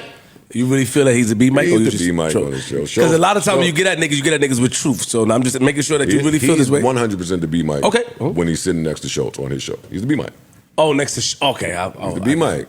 He down, the show down, stock is down, all that shit is down. You down. Oh, I see what show. I thought you said okay. See, I don't even talk to these niggas, man. I don't. The truth of the matter, I don't pay attention to nothing that none of these niggas say. Okay, damn. He referred to Charlamagne as the B mic on the Brilliant Idiots podcast. I think saying that Charlamagne is a B mic anywhere just sounds crazy. I wouldn't say Charlamagne is a B mic at all, but I will say that Schultz is. I think his star power is shining so bright that there was a time that when you watched Brilliant Idiots, you would say, "Hey, this is Charlamagne," and like his friend, that's a comedian.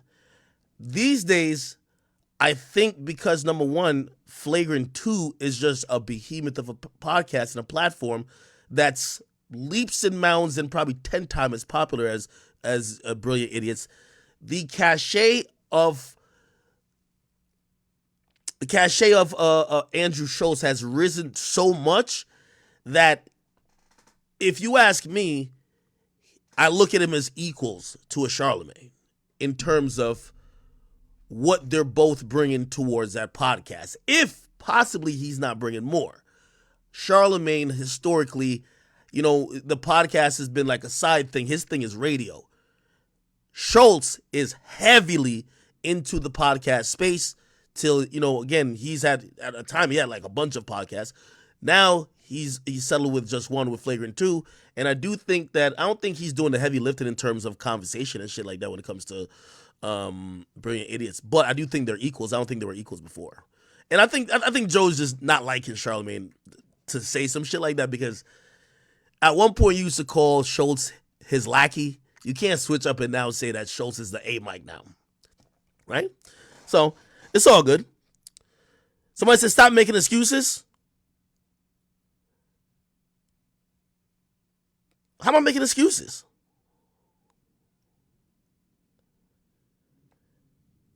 Schultz is lit. Like I think that's the acknowledgement that we're making. That's the acknowledgement we're making. And I would say this as well. I think from a content level, currently, while Schultz is lit and there's a new energy to Brilliant Idiots, out of all of Charlamagne's platforms currently, Brilliant Idiots is the best platform for him.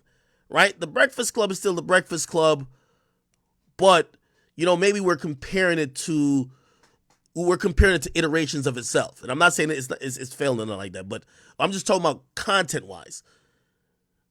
Breakfast Club is Breakfast Club, but Brilliant Idiots has really been kicking it up recently. Anyway, somebody says Schultz better say he's a C mic. Oh, that's how they're going to respond. Somebody says Charlamagne's a B mic on that show. I'll say this though. Okay, to answer your question, I don't think he's a B mic, but I could understand someone even making that thought just because I remember when Charlemagne was getting canceled a lot for a lot of some shit that was going on with him. And also he was getting canceled for some shit he said on his own on Brilliant Idiots. For future episodes of Brilliant Idiots, he was a very toned down PC or more PC version of himself. And if you have a guy next to you who's fucking still got his gun on, he still got the switch on his gun and he's going crazy, shooting up everywhere and always, doing his thing, you might assume the person who's kind of keeping it a little bit tamer is the B mic, but I don't think so. Okay? All right, cool. I got another hour with y'all here. Yeah, I got another hour with y'all here, and then I'm on Community tonight. So salute to all the Community fans. You will see me on there tonight with my boy AD. AD came out to really support me launching one of our new spaces with the Academy, and of course came out for the show. I appreciate him for that. His flight was actually canceled for today, so. He asked me, he said, hey, could I record at your space? And of course, like, shit, one hand washes the other, and support should equal support in return. So he'll be using my studio tonight to stream, and I'll be on the stream too, so don't even worry. All right? Cool. Let me see. Somebody said for both he's a B mic. What are you talking about? Are we talking about the Charlamagne shit again? Wait, y'all think Charlamagne really is like a B... Somebody said change that pic. Yeah, it looked like my boy Joe got a mangina. I ain't gonna hold you. Right, let me switch this out. Let me move this down a little bit. I follow the companies. I'm following the companies. I'm following the money. I haven't kept up with the Breakfast Club as much. How is he a B mic on the Breakfast Club? Like the Breakfast Club is always like Charlemagne's thing.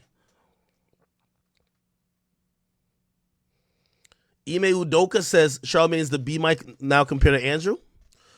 By the way, DDB, thank you for the $10, my brother. He says your subscriber since the Lil Boom groupie video. He said that's my old account. It says I was at the event in case people didn't show because of the last minute location change. Oh, okay, so I'm guessing you got in for free? Good.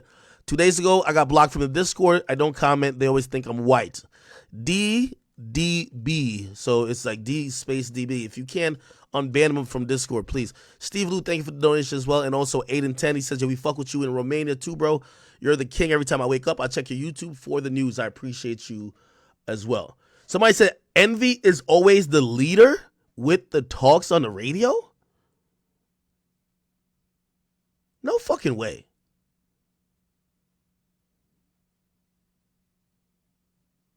I'm reading YouTube comments right now. Envy is the leader in the conversations? Y'all are trolling me. Let me see what they're saying on Twitch.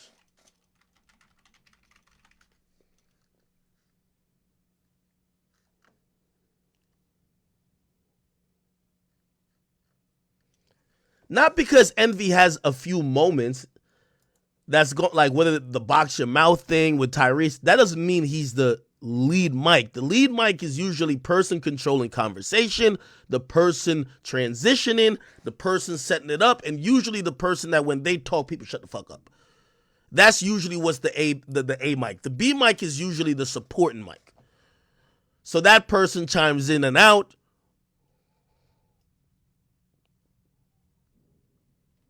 Somebody said they're both B mics. Yo, y'all not fucking with Charlamagne right now. Let me get in the Discord. Kyrie probably would know about that. Is Kyrie on here? I know he'd be probably watching. Kyrie, get in the Discord real quick. Kyrie!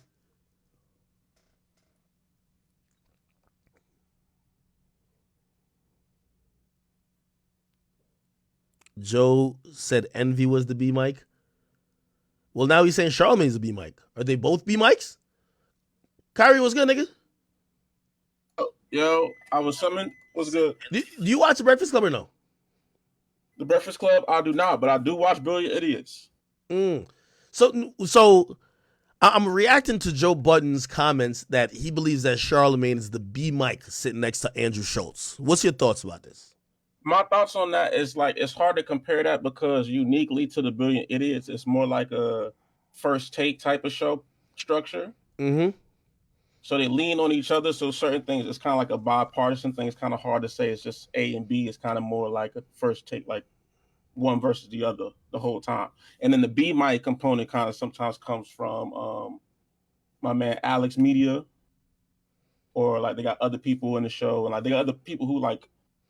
Nah. Alex wouldn't be like a B Mike. He would be a C Mike because he's rarely chiming in. Between both of them, I don't think there's an A or B. Yeah, no, I think they're both A Mikes, honestly. Yeah. I think they're both A Mikes. Just stop it. What? Nigga, Charlemagne definitely a B Mike shows. Wait, you watch Brilliant Idiots? Yeah.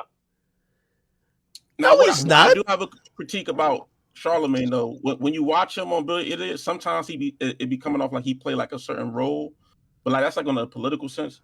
But outside of that, it's I don't know. I don't think he's. It's a mutual show. Like for example, right? For example, I don't like. And by the way, I wouldn't get offended if people thought either way. Anyway, when me and Joe did Everyday Struggle, I never thought it was a and B situation. Like now, was he known for more theatrics than me? Yeah, but it like. Shows that, well, I guess it was a debate show, so you can't really debate if the other person doesn't give you something to debate for. So in that setting, I looked at both of us as A Mikes because you needed the other person to counteract with. I think that's what Brilliant Idiots is. They kind of need each other. I think at a certain time it's easier to call you a B Mike just only due to experience. Which by the way, if I wouldn't knock that. I wouldn't knock that. I wouldn't knock that at all. If somebody did say I was the B Mike then, I wouldn't knock it. I wouldn't be tripping. Yeah, so I don't know, but I will say it be points. The thing about their podcast is that they talk about more political stuff, and like I feel like there'll be points in times where Schultz will cook Charlemagne just because Charlemagne sometimes seems to have a rigid stance of. Listen, I still watch Brilliant Idiots. I went to one of the first Brilliant Idiots live shows, and and shit. That's what kind of got me in my mind. I wanted to do a live show eventually, which I did yesterday. But I'll say this: ever since Schultz is a fucking huge star, right? And I think that's allowed him to get more and more confidence that he's the nigga hitting with more hot takes on Brilliant Idiots than Charlemagne. Charlemagne's usually kind of like I don't think it's a B Mike role, but he's kind of going off of what Schultz got a million. Like the shit went viral, but Schultz was like, "Yo, Taylor Swift's the hottest artist in the world, like bigger than Beyonce," right? Then he kind of reacts to that and plays off of it, but it's because Andrew Schultz is literally just shooting, bro. Like he's giving the hot takes. That's it.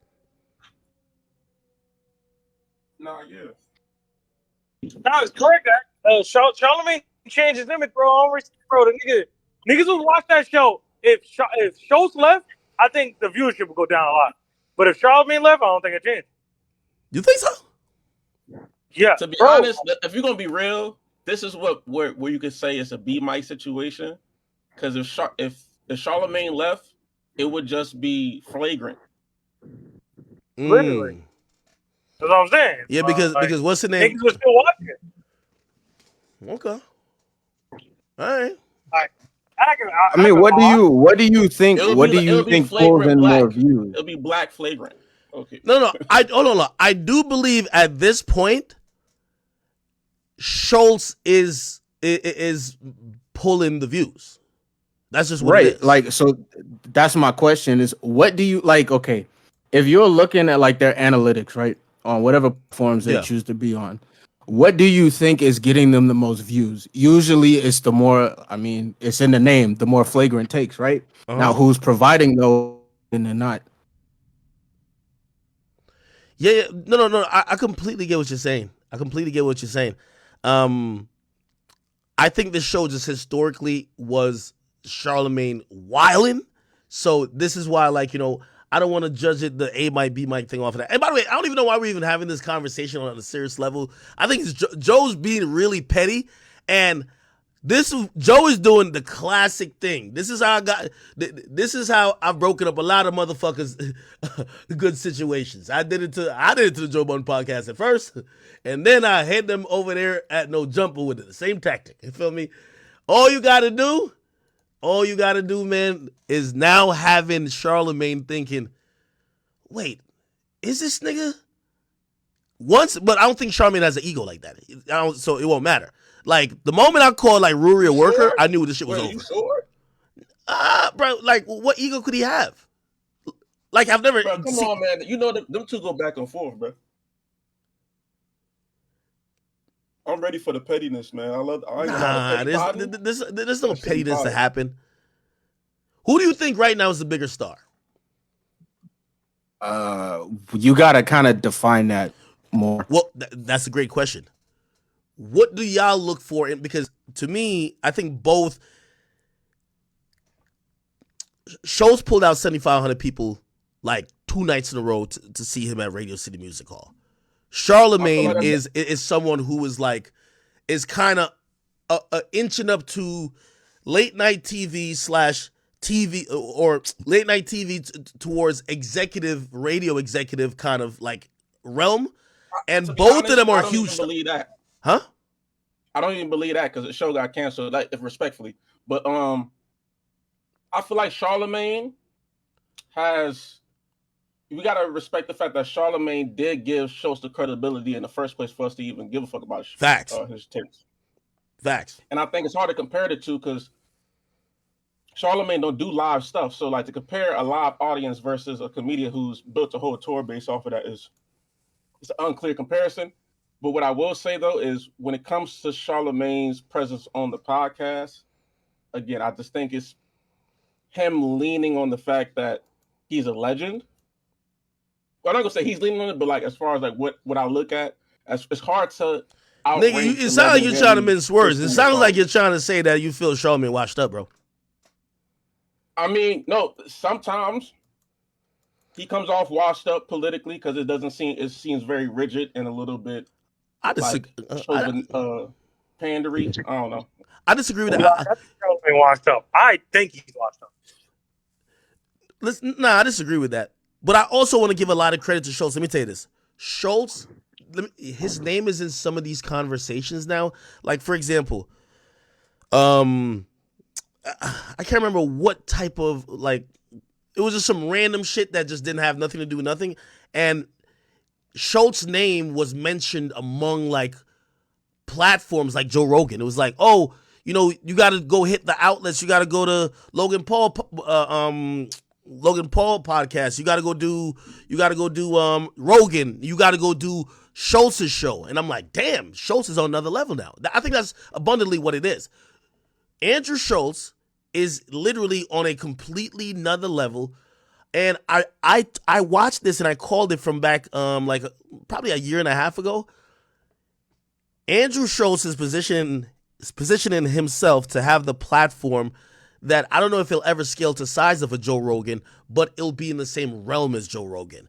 I think he does a really good job of trying to have a 360 outreach. And if you will watch the interview I did with him on my podcast, he basically said that he wanted to tap into every, like, whether it's sports, he wanted to tap into sports a little bit that some sports people might watch him. And whether it was like Indian culture, he would tap into that a little bit that some of them might watch him. So he wanted to touch all bases.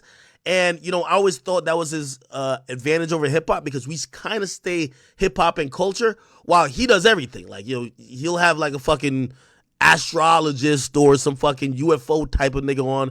Then he'll have, I don't know, like a bodybuilder. Then he'll have like, you know, like Drewski. Like, it's pretty, the dude's a star now. Like, that's just what it is.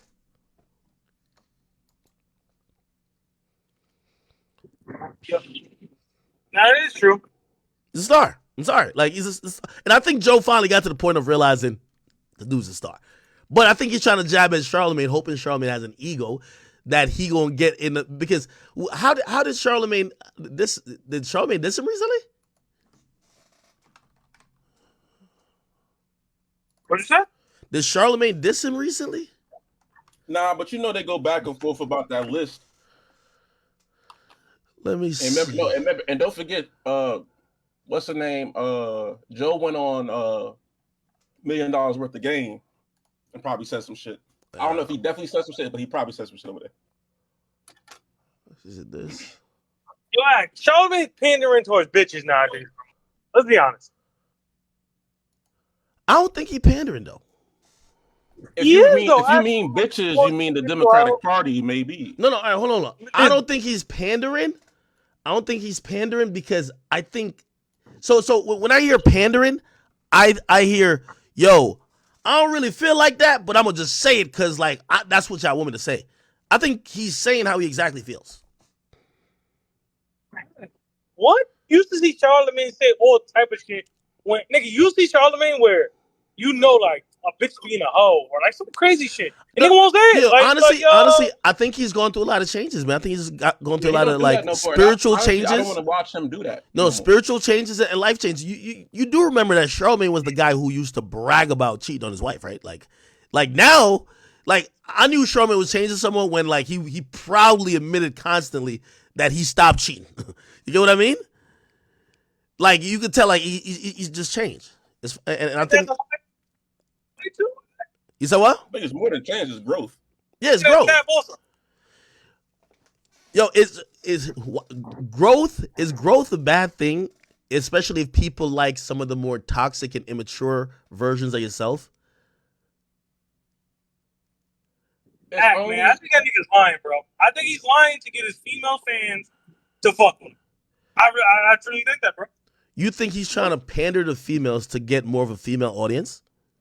Yes. I don't think that will happen though. That's the funny part about it. I think it's already happened, eh? No. I'm saying it working though. Like, if that was the intended goal, Charlamagne is still from the school of, hey, listen, he was considered a shock jock. He wasn't a shock jock, but he used to be the guy who was making misogynistic comments, sniffing chairs after women get up this time. He's not going to be the person that, like, women are going to look at like Steve Harvey. Remember when Steve Harvey wrote that fucking book and women were just looking to this nigga like the fucking guru? A lot of women know that listen to Charlamagne, and they be trying to tell me, like, nah, he's changed.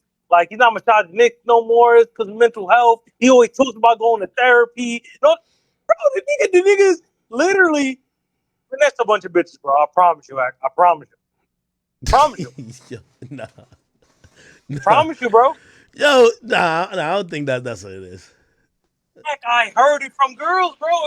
You heard women. You heard like, that's Charlamagne that, bro. I know a girl that hates every misogynistic nigga. Yo, fuck. I'm like, yo, why you listening to Charlamagne then? Yo, he changed. He's not like that no more. He had therapy and mental health changed. I'm like, huh? I was like, all right. Heck, I'm telling you, bro, that nigga's pandering towards bitches, bro. What do y'all think? Am I tripping? Heck, I'm telling you, he's pandering towards bitches, bro. Hold on. All right, let me say I believe it. Does it work? Like, I think it is working, though. Heck, I think it is. No, I don't know. Because like, I see a lot of people, bro. I read YouTube comments and people say he lost his edge. And really, it's not that he lost his edge. He's still clever. He's still witty. Is that people want him to kind of like, y'all interviewed Charlamagne in 2013. I think the interview's still up. I actually hate playing it because every time I like put it up, they try to dig up these old rumors about the nigga, and like, bruh, I'm sick of that shit. Akademiks, Charlamagne. Charlamagne 2013. Yo, in the interview, that nigga say, yo, right now it's too hot to fuck black bitches. Right now you need your Nubian white.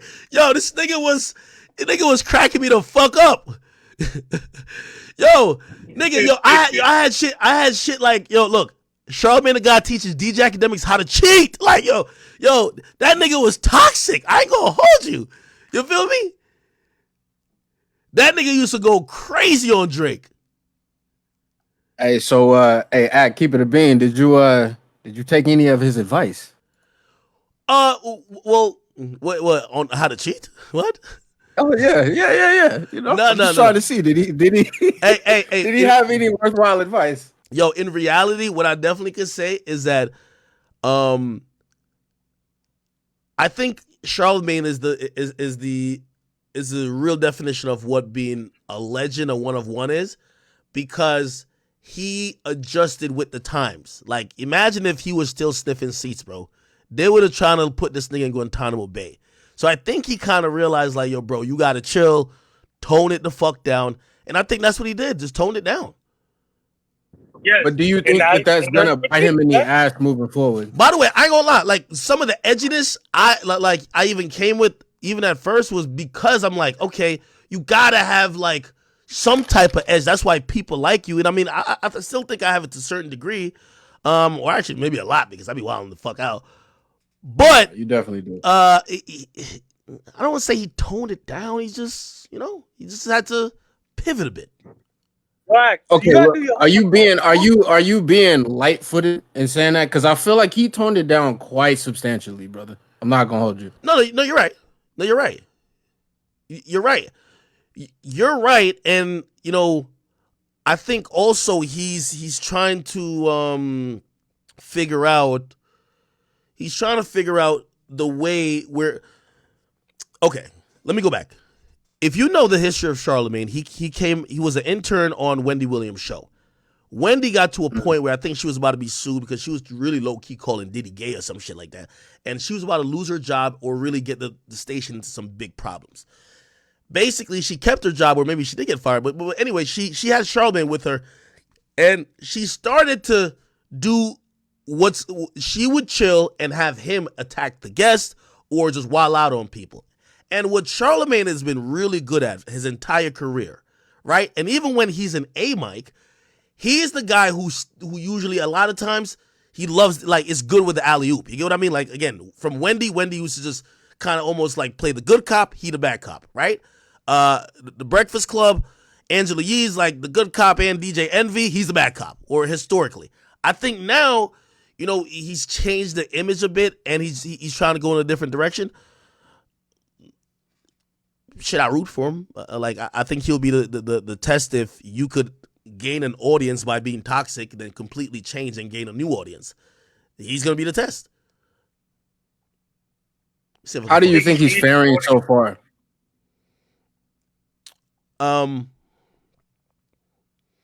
Okay, so I got to establish the metrics for that. So the metrics of success for that would be books, mental health symposiums, and late night show. I think those three things, if you are a liberal, woke, non-edgy, respectful person, those things go well for you. I think his books, I think he's probably up there. I think he's probably up there with books. I think he has like some crazy ass audio deal. Right? He has some crazy ass audio deal where he even puts out other people's books, right? And a publishing deal. He puts out even other people's books and like works or whatever. So it's working for him there. The mental health shit, I ain't gonna lie, I think he cornered that motherfucking market. You know what I mean? I ain't gonna lie. If Charlemagne came out and said he was selling an anxiety pill, I'm telling you, that shit go, nigga, he might sell 1 million copies first week, nigga. You know what I mean? Where it's hurting him at is the things that he's more visible at. So his pocket's probably getting lined more over there. Now, the late night show shit, I think he's still trying to figure that out. He's still trying to figure that out. And let me chime in before you go into that. So two things, right? To go back to mental health, because AJ made a point about him like pandering to females, right? Don't you think that kind of coincides with him getting in the bag of mental health? Like those two kind of go hand in hand, do they not? And then number two is, as far as late night, bro, you bringing that up, and I mean, of course, yeah, it has some footing, but don't you kind of think late night is like a dying medium a little bit? Okay, you bring up a great point. By the way, chat, I know we were kind of like dragging this topic at this point. We'll move on very shortly. You're 100,000% right. Here's the thing, though, and this is why I was saying it's an interesting dynamic when you have Charlemagne sitting next to Schultz. Because Schultz, I believe, is one of the biggest or one of the brightest stars that has been the product of the internet. He's one of the biggest and brightest stars of what the internet has created. Charlemagne, I remember back in the day, he started his own YouTube channel, and I think he put the Gucci Man interview on there, but he's never ever done the YouTube thing. Like, he's always, he's traditional. Like, he's always, hey, listen, I come from a radio lineage. Yes, I have the biggest show on radio, right? And that would also kind of be linear. It would translate to linear to TV. So I think in the world that he's put a lot of work in, the correct step to get to is linear TV. Now, if he had the stock or the cachet that Andrew Schultz do, I'm pretty sure Andrew Schultz wouldn't want a show on TV right now at all. Like, you know what I mean? I'm not saying he would just turn everything down. That's just not where Schultz's plight is, right? That's not where he's built his own foundation. He's built it through the net. Charlemagne's, the entire of equity that he has throughout the years is through linear analog formats, which is radio and TV. Has he had a bunch of moments that went viral on YouTube and shit? Yes. But I think that's why he's going towards late night. Because if I was him, right, I would think he would just do a digital show. Like, you know what I mean? Like, sometimes I look at the numbers. You know, I was looking at recently how many people watch First Take. Stephen A. Smith was speaking about this recently. Stephen A. Smith said, with Shannon Sharpe on the show, about 800,000 people tuned in. 800,000 people. And by the way, that's a shit ton of people. So 800,000 people watch First Take during that block they were live. Compared to YouTube, like, you could have millions of people watching. You get what I mean? It's like, I feel like they probably attract way more viewers from their content online than they actually do from TV. But the ad money is still primarily at TV and radio. So that's why I would say he's going towards the late night route. Otherwise, I would have thought he would have leaned a little bit more towards the internet, honestly. Okay, that makes sense. All right, I'm going to play a video. You've been big on the stance of you're for polygamy. So how does being married? I am for polygamy. You know, I wish we could be with 3 and 4 women. I'm not going to lie, I agree. And I think it's going to get to that point. You know, the reason I have that stance is because just look at the way society is right now. You got a lot of brothers that are homosexual, which is cool. You know, that's your thing, that's your thing. Then you got a lot of brothers who just aren't successful. And then in the African American community, we make up 13 point something percent of the population. I think, yeah. But the prison population, black men make up like 44%, 44 point some percent. You know what I mean? I found the video. Nah, listen, this is how edgy that nigga was back in the day. This nigga said it's too hot for black on black fucking. Architect of aggravation, Charlemagne the God. Hello. On Twitter yesterday, you was wilding. You said it was too hot to have sex with black women in the summer. It is. Like, explain that. It's too hot. I think a lot of black women get offended. It's too hot for black on black fucking. Black women need to go get them a white man, and black men need to go get a white woman. It's too hot for black on black fucking. Fuck your girl right now with the air conditioner on. When it's 100-something degrees, both of y'all still gonna be sweating. I got time for all that musky shit. Hold on. So, are you saying that because you really are for interracial relationships, or are you saying that because it's really too hot in your opinion? I think I'm saying that because it really is too hot, and number two, we should encourage equality. You know, there's so much people talking about skin color, especially with that whole dark girl special that came on the other day, and everybody's talking about skin color, and I'm like, yo, are we really still having this conversation? You know, motherfuckers worry about the wrong things too much. It ain't about whether you're black, dark black, light skin. It ain't about whether you're white. It ain't about whether you know, Asian, Puerto Rican. It just matters about if you're pretty or not. That's what these girls won't. That's the harsh truth they won't grasp. It ain't about your skin color. Are you pretty or not? And guess what? It's a lot of beautiful faces that come from a lot of different races. And personally, I don't care about skin color. I like pink pussy. You don't care about skin color? Hell no. I'm not gonna lie. I'm in a white girl wave right now. I am too. Like, guess what? That don't mean I don't like my sisters. I love my sisters. But anytime I tell that to a black female, you know what she thinks? She thinks I'm kind of putting her down. I'm putting black females. I'm like, it's just preference. Listen, right here. In the summertime, I like white girls. Fall and winter, I like black girls. But I like pussy all year round. So I'm not turning down nothing. Listen, man, Kelly Rowland is one of the most beautiful women on the planet. She can get it all seasons. Nah, I ain't gonna lie. Nah, this Charlamagne was funny as fuck, bro. I'm telling you. Tika Sumpter, beautiful dark-skinned woman. But then you got some ugly light-skinned chicks out there. You know what I'm saying? So it don't matter about. Somebody say, yo, this is skinny Act and black Charlamagne. This is Act. Now you fat and Charlamagne light skinned. Skin color. Like, I don't care. Black, white, green, yellow. I like pink pussy. True. So when I say that shit about no black on black fucking in the summertime. Because some people think that's you selling out. Because when you say you're trying to sell out, because I seen this chick was trying to make that point to me. She said, yo, that's him. Man, can we wait till it gets nighttime and it gets a little cooler? Boy, it is too hot for this shit. Charlamagne was right. Oh, she gonna tell her man, can we wait till it gets nighttime and it gets a little cooler? Mark my word, nigga. You ain't ever had sex with a black girl in the summer? Yeah, I'm doing it right now. And if you don't be hot as a motherfucker? But I think it's the same thing with a white woman, though. Not with me. When I have sex with a white girl in the air conditioning room, I don't sweat at all. Really? Nope. We just draw heat. And that don't have nothing to do with black or white. That's just with us drawing heat. I gotta look that up, yo. Try it. Do an experiment. What about Spanish girls? They in the middle, kind of.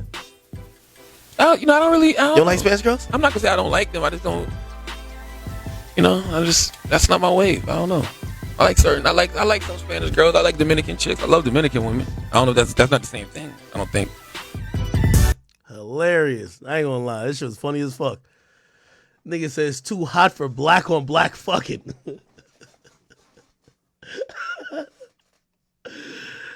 Oh man. Again, yo, he was shooting. Yo, Southside Chief, thank you, man. He says, yo, bro, Act, congrats on the successful event. I miss the Academy. I got years of experience in editing from audio to video. Definitely want to get you on the show out here in Minnesota.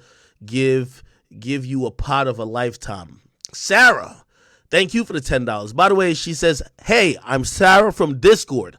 I'm Ethiopian, not white. I've told them many times. I'm not a thought. I just enjoyed the content, and you got me through college. Oh, I'm glad you got through college listening to us. I appreciate you. But I'm sick of getting kicked out. I like the info there. Okay, could y'all not kick out Sarah from the Discord? Listen, if they have an issue, coming to you is not the best way to deal with that. If you might have got kicked out for a reasonable reason. So if you want to come back and act accordingly. We don't discriminate. So.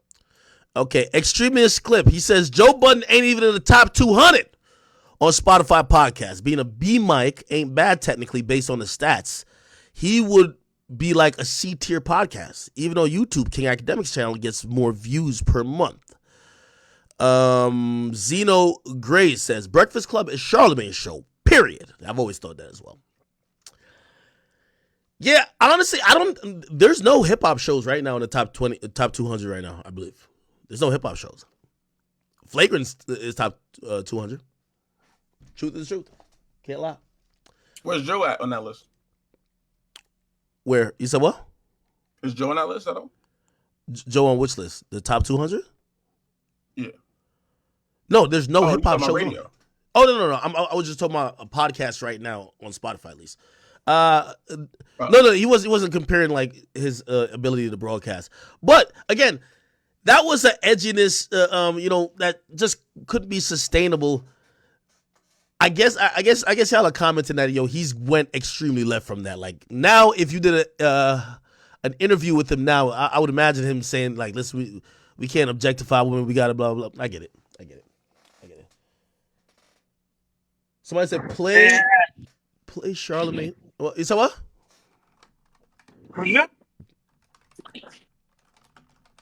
You said what? I said Charlamagne Act. You can't say Charlamagne not pandering to women when you're saying his shit that he's going to is mental health and like I forgot what else you said. Mental health, books, Like, Heck, who's buying books? Name a nigga you know that read books. I could see Charlamagne having a crazy book club in the future. Heck, how many niggas you think bought this book? Well, do niggas buy shit?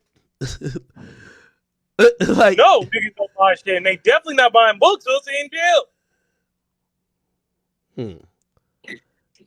Mental health, the books and late night shows.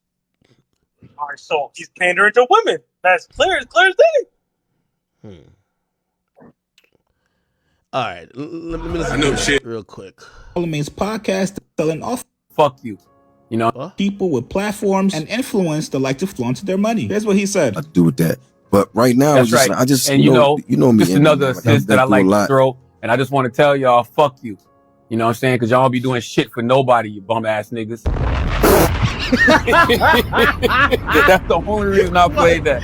Okay, so whoever wants to wear that fucking whoever shoe that fits, put it on. You bum ass motherfuckers. Nothing hits like the that. reason I'm saying that, man, because I'm tired of seeing all of these motherfuckers talk about, like, you know, how much money they making, or, you know, all of this they claim to do, but we don't ever see it. Yeah. Like, I'm tired. I'm really, really tired of people who got these platforms who aren't doing anything with these platforms. You're not doing anything. The only person you're benefiting is yourself at the end of the day. Yeah. And I tell y'all all the time, if what you are building or what you have only benefits you, it's not big enough. Bottom line, point blank, period. You know what I'm saying? Throw an assist to somebody if you can. You know, if you're passionate about a cause like I am when it comes to mental health, put together an event like the Mental Wealth Expo. This is my third one. Yeah. And everybody gets in free. Yeah. You know? How many women you think went to the Mental Health Expo? I don't think it probably was even. I don't think mental health is a woman pandering thing. I think that's just regular. Because I feel like if you really are providing a service to people and you really want to give people help, you should do it for free. Yeah. That's my personal. If you can afford it. If you can afford to. But everybody acting like they can, but I don't see them putting their money where their mouth is. You know, that is the challenge, you know, from here on out for the rest of our lives. What are you doing with all of this money and this influence that you claim to have? Okay, if all you doing is motherfucking getting your algorithm popping, man, that shit is not impressive to me in any way, shape, or form. Because as we know, getting algorithms popping is easy to do. God damn, Charlamagne. Is that aimed at Joe? That doesn't sound like it's aimed at Joe, if you ask me. Joe's the person who doesn't do algorithms. I wouldn't think that's aimed at Joe. That might just be a general innocuous statement. I'll say this though. I think Charlamagne's right to a certain degree, but I think from where he stands, it's easier to say, and it's easier to say, and it's easier to do, right? Charlamagne is tied into these corporations that really trust him with the keys. It's not like he just has like his own platform like a Vlad TV or a No Jumper or even Akademiks or even a Joe Budden podcast. If Charlamagne wants to put somebody on, he could just tell them. And again, the company's going to do the rest. You know what I mean? It's much different than Joe or myself or anybody else or like even Nori. You know what I mean? Like, I think there was a time that, for example, this is a perfect point to illustrate that. Charlamagne put on Taxstone on Uncommon Sense. Charlamagne has the power, or used to have the power at Viacom from an executive level to make those decisions to say, oh, I'm putting this person on. Right? That's a prestigious place. You're putting somebody who never been on TV, never really even been on anything, and you put the guy on TV. Obviously, that's a good gesture. You can't knock the gesture. But Charlamagne has been in most of those positions where it's almost like executive-like. For example, even with now Black Effect. He has a significant pull to do a lot of things where I think it's unfair to compare that to a Joe Budden and compare it to some of these other platforms that ain't really all the way in bed with these huge conglomerates or huge corporations. Like Joe's company, or say my company, or say even like Vlad, you have to first and foremost make sure your head is above water before you could even really really put your resources behind, really making talent. And by the way, that has been done too. I give credit to Adam. I think Adam has done a great job of putting his brand a lot behind, some new creators, and it actually worked for them. But I do think it's unfair if we're talking about people not in these systems.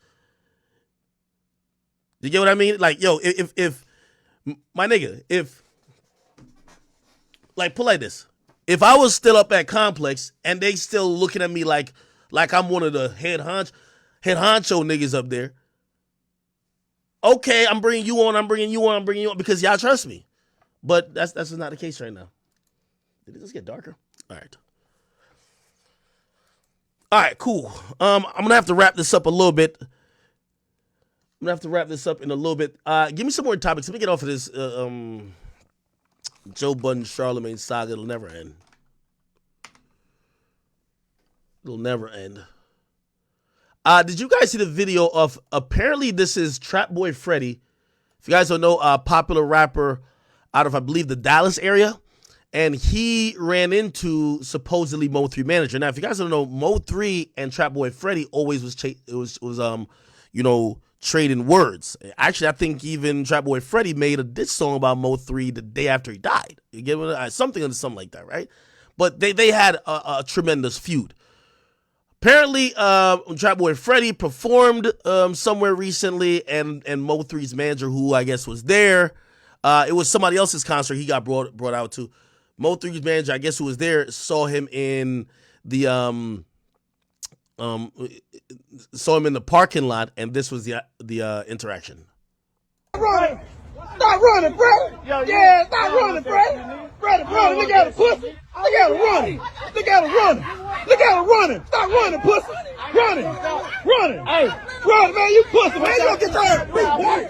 Yeah, nigga, what's up? Why you running? Man, why you running, man? Come on, man. You did that with three, man.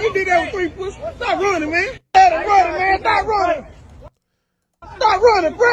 Yeah. Now, fortunately, nobody got hurt. This is a petri dish for a murder charge or somebody getting shot. This is in Texas. Clearly, everybody's toting a gun, a pistol. For real, this shit is this type of nigga ignorance right here. I'm actually surprised no guns were drawn, and I'm surprised no shots were taken. Clearly, you see Trap Boy Freddy. He's trying to he's grabbing he has his hand on a gun. This guy, I believe, is Rainwater, which is Mo3's manager. I didn't even think he was like that. He's kind of running down on him. But also, we don't know who's behind the camera, but it looked like he's with a couple of dudes too. So they're kind of confronting him. He's trying not to pull out the gun. And also, I could imagine if he pulls out that gun, people with this other guy might pull out guns. Trap Boy Freddy did get in my comment section, and he said that sucker wanted some insurance. You can't trick me like that. You get what I mean? And honestly, what would be the right thing to do in this situation, chat? Somebody is trying to, they got their camera out, they're running down on you. They're trying to have a moment, whether they're trying to have a fight or they're trying to have you do some dumb shit. I think Trap Boy Freddy did what he did. Yeah, I think he did what he was supposed to do. You know what I'm saying? Sometimes you gotta be like a butter knife. Oh, somebody said, "Oh no, is Rainwater the one filming?" All right, yeah, no. I think he did what he was supposed to do. I think anything he was gonna do then was gonna send him to prison. He was supposed to shoot him. He was supposed to shoot him. Now, I ain't gonna lie, he do talk crazy. That's why I caught myself when I was saying it. I was like, well, he did what you're supposed to do. Then I'm realizing nah, this nigga been talking wild crazy. He's been talking crazy. No, it's up.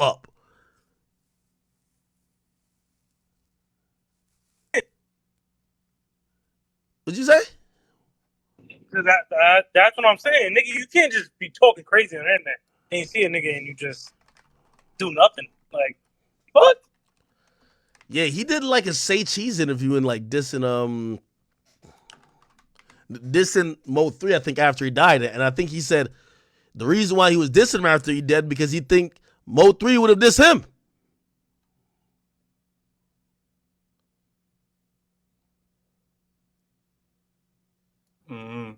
Pray for peace. Well, I'm gonna see if I can play the part where he talks about Mo 3, Trap Boy Freddy.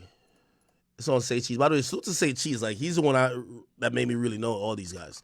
Trap Boy Freddy. Here we go.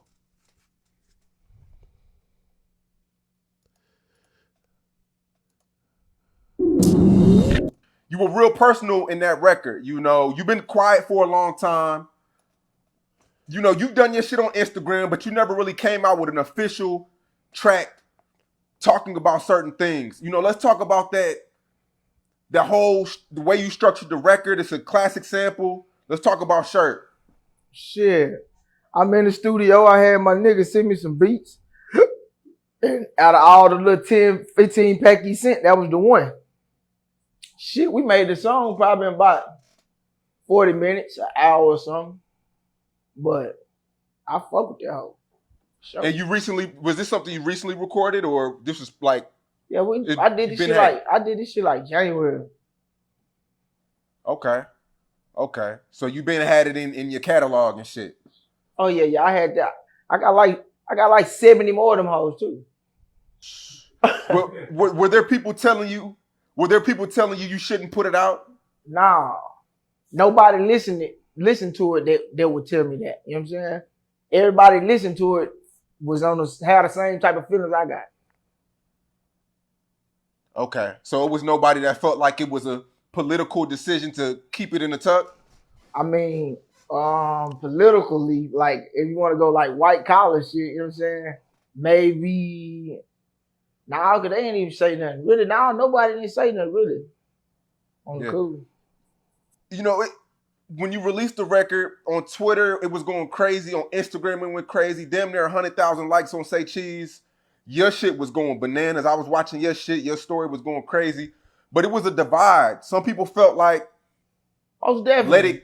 some people felt like, Trap Boy, let it go. Like, let it go, bro. It's over. It's never could be let go. You know what I'm saying? Like that's some people probably won't never understand that. You know what I'm saying? Like, how could you let go of your partner? How could you let go a nigga talking about your partner that was just dead? Like, how could you let go having to look out for your partner kids and shit like that? Talk to your partner and their mamas and shit. You watching multiple people cry. You see what I'm saying? So some people might understand, but they really just don't understand how for real that shit is. Like, I ain't sparing nobody's feelings. When nobody sparing our feelings, that shit went on 3 years. And they only talking about this little one funky year. They better let that shit go. Yeah. So how long are you gonna keep this shit going? Since the first day he dropped the first diss song. So you go on YouTube wherever he put it at and go look at the date. And that's how long I'm gonna do it. Unless it's 4 people. It's 4 people who opinion matter to me. But it gotta be all 4 of them. It can't be 1. It can't be 3. It gotta be 4 for 4. And I never say their name, and they have nothing to do with rap. They have nothing to do with gangsters. They have nothing to do with none of that. You know what I'm saying? These real life personal people that I love and care for. They the only people that can tell me stop. And all 4 of them gotta tell me. So and I'm not gonna never say their name. So if they do tell me, I'll let y'all know. I'm a real nigga. But other than that, I really don't too much care for it though. You know what I'm saying? I can say whatever I want whenever I want. I could. Yeah, so he was dissing Mo 3 after he died. Pull out the fucking phone and go on my story and do some shit if I want to do that. You know what I'm saying? That ain't that. But when weak ass niggas be steady saying shit and shit, so I'll say something. Fuck a nigga. You know, when the situation happened, a lot of people felt like. So we just rap. I learned all that shit off the internet. You know what I'm saying? So that ain't nothing. I ain't no goofy. This shit, I'm way smarter than all them dumb ass niggas. So this ain't nothing, but I'm just getting some money right now. This all we doing. We just making money. Sitting back. So this is just for entertainment. This ain't for no street yeah, man. This shit, ain't for nothing, man. This entertainment business only. This rap. This. Well, anyway, I guess he was dissing Mo 3 after Mo 3 died. So I guess that's why people are saying it's crazy that he's walking away from a confrontation. But I'm going to be honest with him. I don't think he's running from anything. I think it's the people who are there with him. It's on y'all to do something to him. If y'all been mad about him dissing your dead friend, right? If somebody been dissing your dead friend for like 2 years straight and you run into him, do he got to do something to you or do you got to do something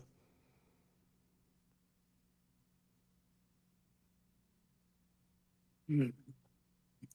We talking from a hood nigga perspective, right? Yeah, well, these are hood niggas. Like, again, I think he did the perfect thing. Walk away, nothing happened. But I guess, like, you know, if you got to think about it in the context of how everybody's carrying these situations. If you think about it in that context, I don't think he did nothing wrong. He's been dissing Mo 3 for years after Mo 3 has died.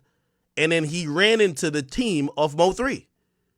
They allowed him to politely walk, not even one of those heavy pace, like, you know what I mean, like one of them walk runs. No, he briskly walked to his car and left. That nigga took I think that's a win for him. Bro, to his car. Yeah, he took a stroll to his car. I think he won. You get what I mean? I'm pretty sure he's going to go back home, get back in the studio, and go diss the guy again. Wait, hold on. He won in life because he's still living. I think if we looking at it from the perspective of the streets, he probably lost that. If you've been dissing somebody's dead friend, disrespecting his legacy for years, and you ain't hear what Vaughn said? When he die, his niggas gonna raise the murder rate?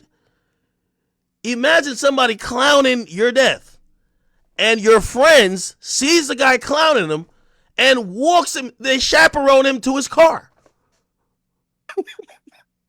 They followed him to his car. He was supposed to up the pole on them, not gonna lie.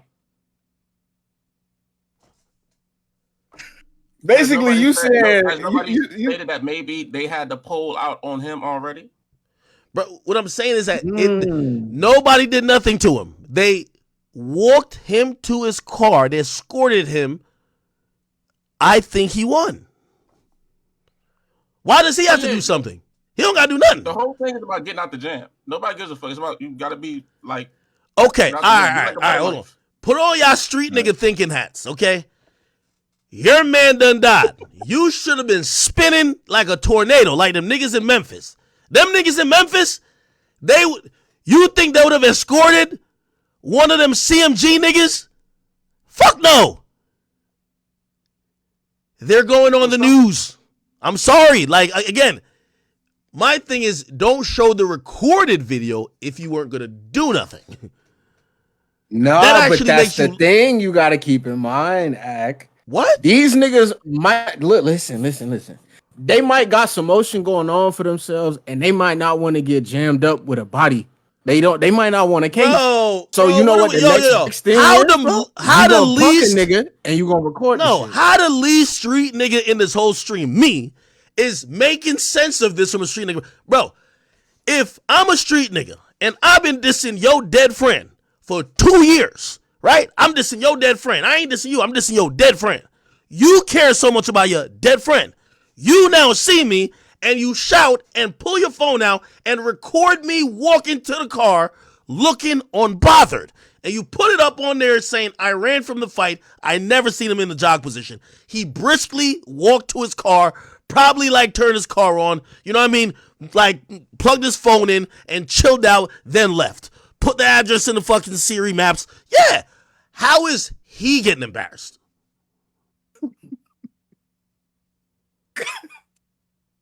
If anything, because bro, this nigga ain't up the stick, bro. So he was supposed to do something to them. Yeah, man. He's supposed to stand on business. What business he supposed to stand? He's been, you know, he's going back home to go to the studio to go record this song about your dead friend. That's what's gonna happen. I'm saying, bro.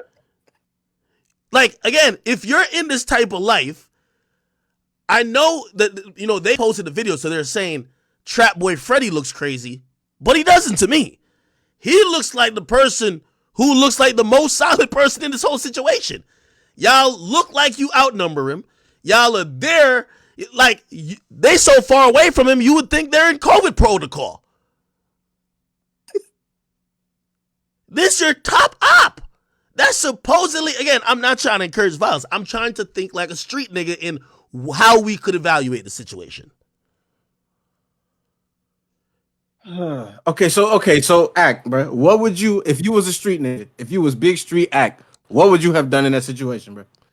First of all, you shouldn't even be recording the shit. If I'm hoping they weren't gonna think about shooting the dude, but if it's y'all catching a fade or y'all gonna try to jump him, go do that, but don't film him walking to his car. Oh, there he is right there. Okay, he's walking to his car. Right? Like, he's walking to his car. Stop running, bro. Stop running while he was standing still. Stop running, bro. Yo, it's like somebody say, yo, stop holding me back. Bro, nobody's holding you back. Bro, there's nobody even holding you back, brother. You looking, they hold me back. Lean into his car. What you mean? Bro, they're saying stop running and he's standing still. Are we looking at the same video? In place, bro. What you mean? Bro, look, yo, they're shouting out, stop running, and he's not running at all. Running. Stop running, bro. Yeah, stop running, bro. He's actually turning back around a couple times. Like, wait, y'all, wait, is this, y'all niggas is acting like this nigga Noah Lyles. If they wanted to catch up to this nigga, they could jog over there, nigga.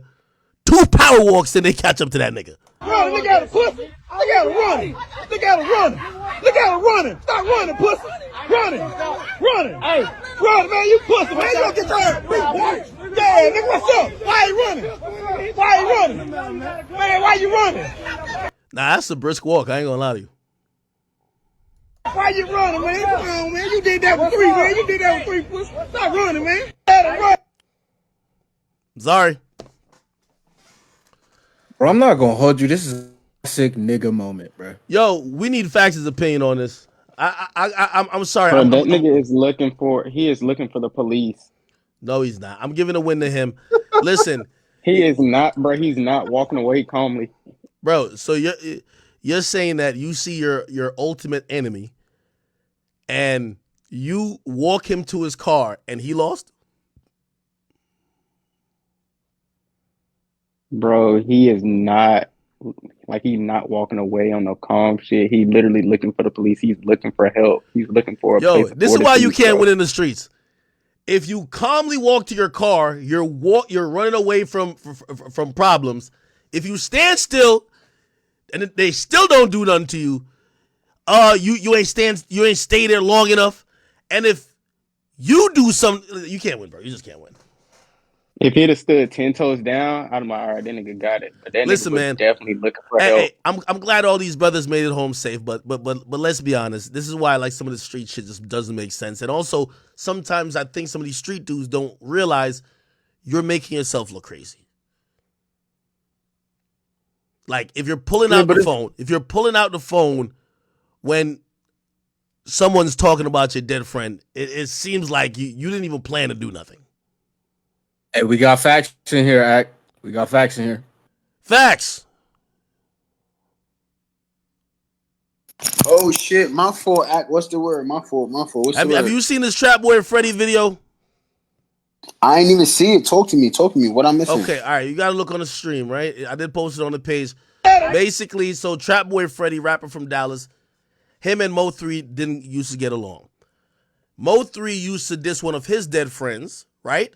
And then when Mo3 died, he dropped a dissing Mo3. He did interviews on St. Cheese basically saying he gonna diss Mo3 for 3 years, just like how Mo3 dissed his dead friend for 3 years. He said he's just keeping it equal, right? So Mo3 has now been dead for like 2 years or so he's still dissing him. Now the friends of Mo3 run into him in a parking lot. This is a guy who's been dissing. So Mo3's manager and probably other friends, they run into the guy who's been disrespected. Remember, they're both known rappers. Been disrespecting Mo3 and Mo3's legacy. And then they film him. They say he's running to his car.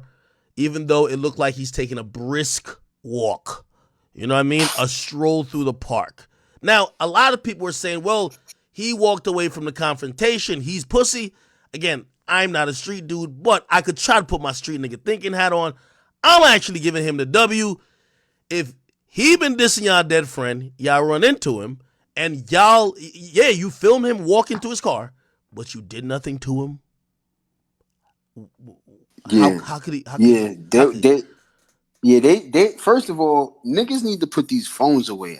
Like, why is everybody want to pull out their phones? If they really felt the type of way and really dearly, really wanted to do something, they would have kept that phone away and just beat them up or did whatever they had to do without it being on camera. By them pulling out the phone only shows that they really didn't want to do nothing. That's how I personally feel. I don't feel like they want to do nothing. And actually, I'm going to give y'all a different thought about how I'm viewing this now. Trap Boy Freddy has his hand inside his jacket to almost allude to the fact that he might have a gun that he just ain't pull yet, right? Let's say he doesn't have a gun. If somebody's reaching for their gun and you're reaching for your cell phone, I think you're trying to record evidence, right? It's like the police are gonna pull up on you and you start recording it. It's like, I'm just trying to make sure that niggas don't shoot me, man. Fuck out of here. You get what I mean? I think the person who pulled the camera out was trying to make sure, he probably had the flash on. Hey, if you shoot me, it's on fucking film. Right? I can see it that way too, for sure. I just feel like if you're gonna do something to a nigga, bro, you're gonna do it, bro. You don't pull out your fucking phone, bro. Yeah, listen. The ladies and gentlemen of the jury all agree we're gonna have to award this victory to Trap Boy Freddy. Just honestly, I think he got it. I think he got it. Somebody just mentioned Trap Lil Ross. Apparently, he has a 6-hour YoungBoy video coming out. Have y'all heard of this? God damn. 6 hours? 6 hours. Like, bro, that sounds like it could be 6 episodes on Netflix or something of the sort. Bro, facts. What the Trap Lure Ross. I think he made a post about it. Maybe he deleted it, but it was in a story.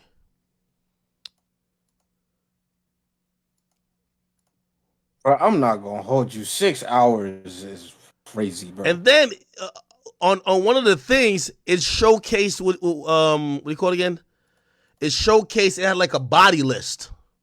And I guess it was kind of like summing up all the people that maybe YoungBoy and his crew maybe have been involved with, whatever. Let me see. I'm trying to find that picture. Drill say he's gonna watch it. I think we're probably all gonna watch it. I think Trap Lil Ross has kind of found his niche, and his niche seems to be. I'm gonna look at tag photos. I gotta take it off though.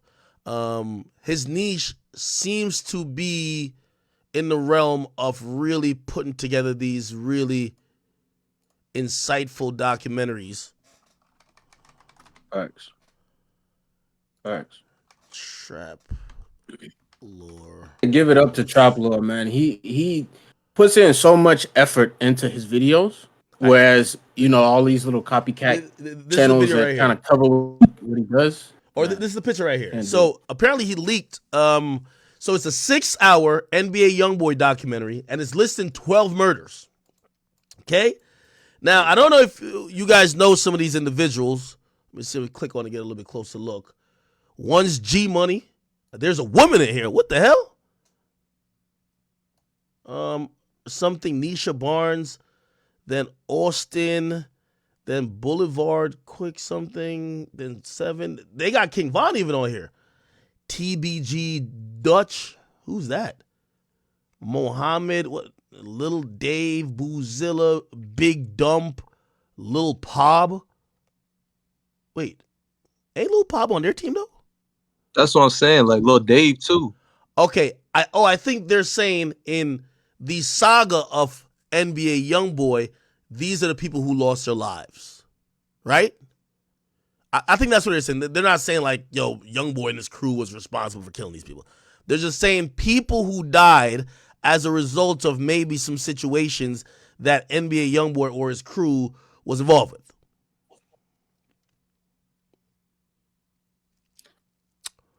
That's gonna be interesting. 6 hours?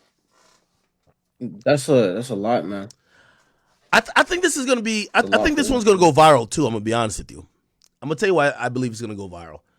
Because I think other than the true NBA YoungBoy fans, I don't think the majority of people know as openly some of the feuds and some of the things that has been rumored, and I'll just say rumored, to be connected to YoungBoy.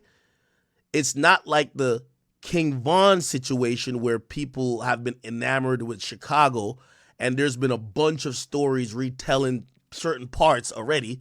Like how many Chicago stories cover like, you know, Von K.I. or whatever the case is. I think with YoungBoy, it's going to be the first time some of these stories are told in sequence. So we will see. Somebody says 6 hours is police as fuck. Say again? Do you think it's gonna outperform the King Von video?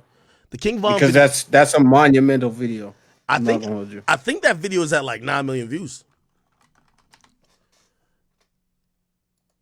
If 8.3 million views. If it's anything as popular compared to the King Von video, I'm gonna be honest with you though, it's probably going to get the attention of some authorities.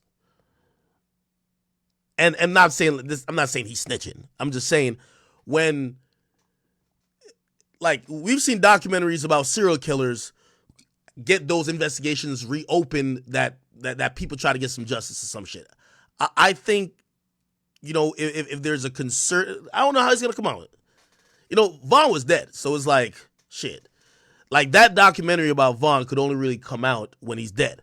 YoungBoy is still on house arrest. Okay, he can't make it to the mailbox, as I told y'all. So we will see about that.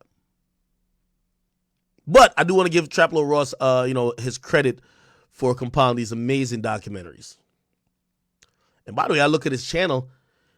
Damn, he's on like a 10 video streak of 1 million plus views for the last 10 videos. 1, 2, 3, 4. Yeah, the last 10 videos. He's done 1 million views on every single one of them. That's interesting.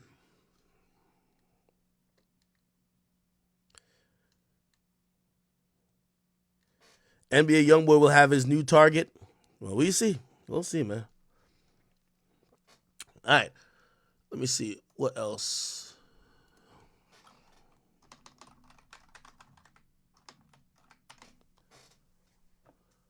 Let me see what else. Okay. This was super interesting. So, there's an interview with one of Jeezy's former bodyguards. So, this guy right here on the bottom is Jeezy's former bodyguard. It's very interesting. He speak about his relationship with a lot of rappers. And you never heard bodyguards speak like this. Usually, you don't even hear security guards doing interviews. Again, certain type of professions when you're up close, the person who knows your utmost secrets are your driver and your bodyguard. They're seen, never heard. You want to keep getting hired, a lot of those hirees are through word of mouth, and it comes with a lot of trust. If you're the person doing interviews about what you've seen, you only ever hear those when they're done and retired. You never hear them in a moment, because if they're still trying to be in the business, it's going to fuck up. Like, people going to be like, I don't want this guy around because he going to be trying to, peep this and peep that he could go say on an interview. However, this guy, he used to be Jeezy's former bodyguard. He said he worked with a bunch of people, Moneybag. He said a bunch of people who, by the way, salute to Ugly Money TV. They did the interview. They asked him, they said, hey, who are some of the real ones? He named Moneybag Yo Gotti, and a few others. And they said, those guys are really like that. And they asked him about any weird experiences he had. And he says, NBA YoungBoy. He says, NBA YoungBoy was just a fucking weirdo. He says NBA YoungBoy started to mean mug him. Okay? Then Actually, I'm gonna play the whole thing because I was watching. So by the way, Ugly Money TV, please y'all go watch this channel. Okay. Y'all must. Jose Cuapo blames Akademiks for stirring Chicago bloodbath. Oh my God. All right. Anyway, the video in question, y'all got to watch it if y'all do want to watch it. Let me see if I can find it real quick. Right here. The accent. So I'm like, Dread, I'm your security. You know, I put out the. Okay. He's talking about meeting Young Boy. Remember, he says Young Boy is weird as shit. Here we go. I walked in professionally. They sent for me from Atlanta. I came to California. I got the SUV. I came to the studio. Hey, what's up? Where's NBA Youngboy? I'm the new security. Hey, he's in B. So I walk upstairs, whoop, whoop, whoop, and I walked in the studio. I think he was in there with Lil Pump. Okay. And when I walked in, I was like, what's up? I'm Dread. I don't know if you hear the accent. So I'm like, Dread, I'm your security. You know, I put out to thump his hand, you know, and he stepped back like, you know what I mean? Like, so where? He's like, who the f is you? I'm like, yo, I'm the new security. So he's like, don't security belong outside? I say, I'm not those other securities. I'm coming to establish my presence. You sent for me from Atlanta. I'm here. Respect. I'm Dread. Let's get eye contact before, you know, some I'm shit. the person responsible for your life. Yeah, brother. And I'm just saying before your entourage or we cross up, I'm not here. I got kids. I got to go home to my kids. I'm not with that. You know what I mean? Like, so it was a weird moment. So I think from that situation, like, I guess I invaded his space and he didn't like it. And I lasted 3 days with him, and that was that. Now, during those 3 days that you were with Youngboy, Fulio pulls up. Jacksonville. That's when we got cans. That's when it was like, you know, his manager came. Some little ballhead dude used to work for Lil Wayne. He's like, dude say you don't like how you move or something. Like, some clients is weird. You got to tell me what you want. Some clients be like, I'm not talking to nobody tonight. All right, I know it's Debo tonight. No touching, no stepping. Hey, we ain't doing it tonight. Some clients be like, chill, Dread. I taking pictures. Cool, but be mindful though. Watch. And he never said what he wanted, so I was intermediate with him. I was not too close, but not too far. I don't know what you want. You know what I mean? Sometimes clients, they want you next to them. Sometimes they want you to play the outfield. But I ain't knowing. Fully of them came to the hotel in Orlando. But I was off the clock. Yeah. So I sit down and I just watched. I was watching it. Like, NBA had his little entourage and Fulio had his entourage, and like none of them kick off. But, you know, I'm off the clock. You on your own. You know what I mean? I'm just saying, if I was on the clock, I'd have regulate this shit. You know what I mean? But I wasn't on the clock. So it's like, you know, fuck you, fuck me, fuck you. Excuse my language. But sometimes you got to give it to them like that because they talk so street and they sometimes try to apply it in the business. And I'm not with that. Come to me as a businessman. Yeah, for sure. Or, you know, you come in crooked, well, all right, let's go. You know what I mean? But it seems like he wanted you to be a gang member, not a bodyguard. I don't know what he wanted, because you just me mugging, and I just like, yo, this is my face. You saw my face. This is my natural look. I've been through some shit back home, so I'm not faking. I'm not. You can see he fixes his face to look hard. Like I don't like nah. I ain't gotta do that. I'm not. So there was a standoff at the The nigga said Young Boy just mean mugging him. Hotel with Youngboy and Fulio, or is it just? Yeah, it wasn't really a standoff. Like. Fully of them came to the hotel. I guess they know the hotel, so they was probably up and out looking for NBA Youngboy. And then they went outside, and then Youngboy came downstairs. But Fully had more people with him. But I left. I catch the lift, and I went to the airport. Because I'm off the clock. I'm not responsible. You got this figured out. Heavy, go what ahead. up? You know what I mean? Like I said, I got kids to go home to.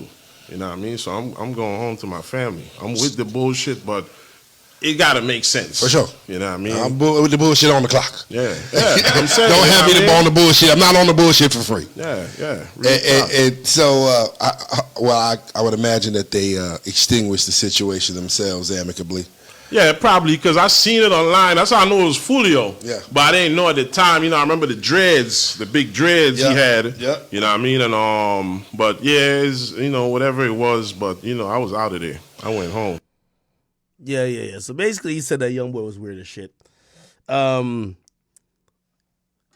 interesting. He said he felt like Young Boy was making his face up to seem tough.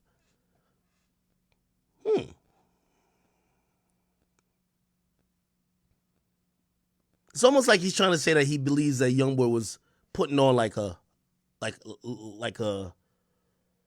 act, like, oh, whatever. I don't know. Anyway, listen, clearly he won't be working for NBA YoungBoy no more. You know what I mean?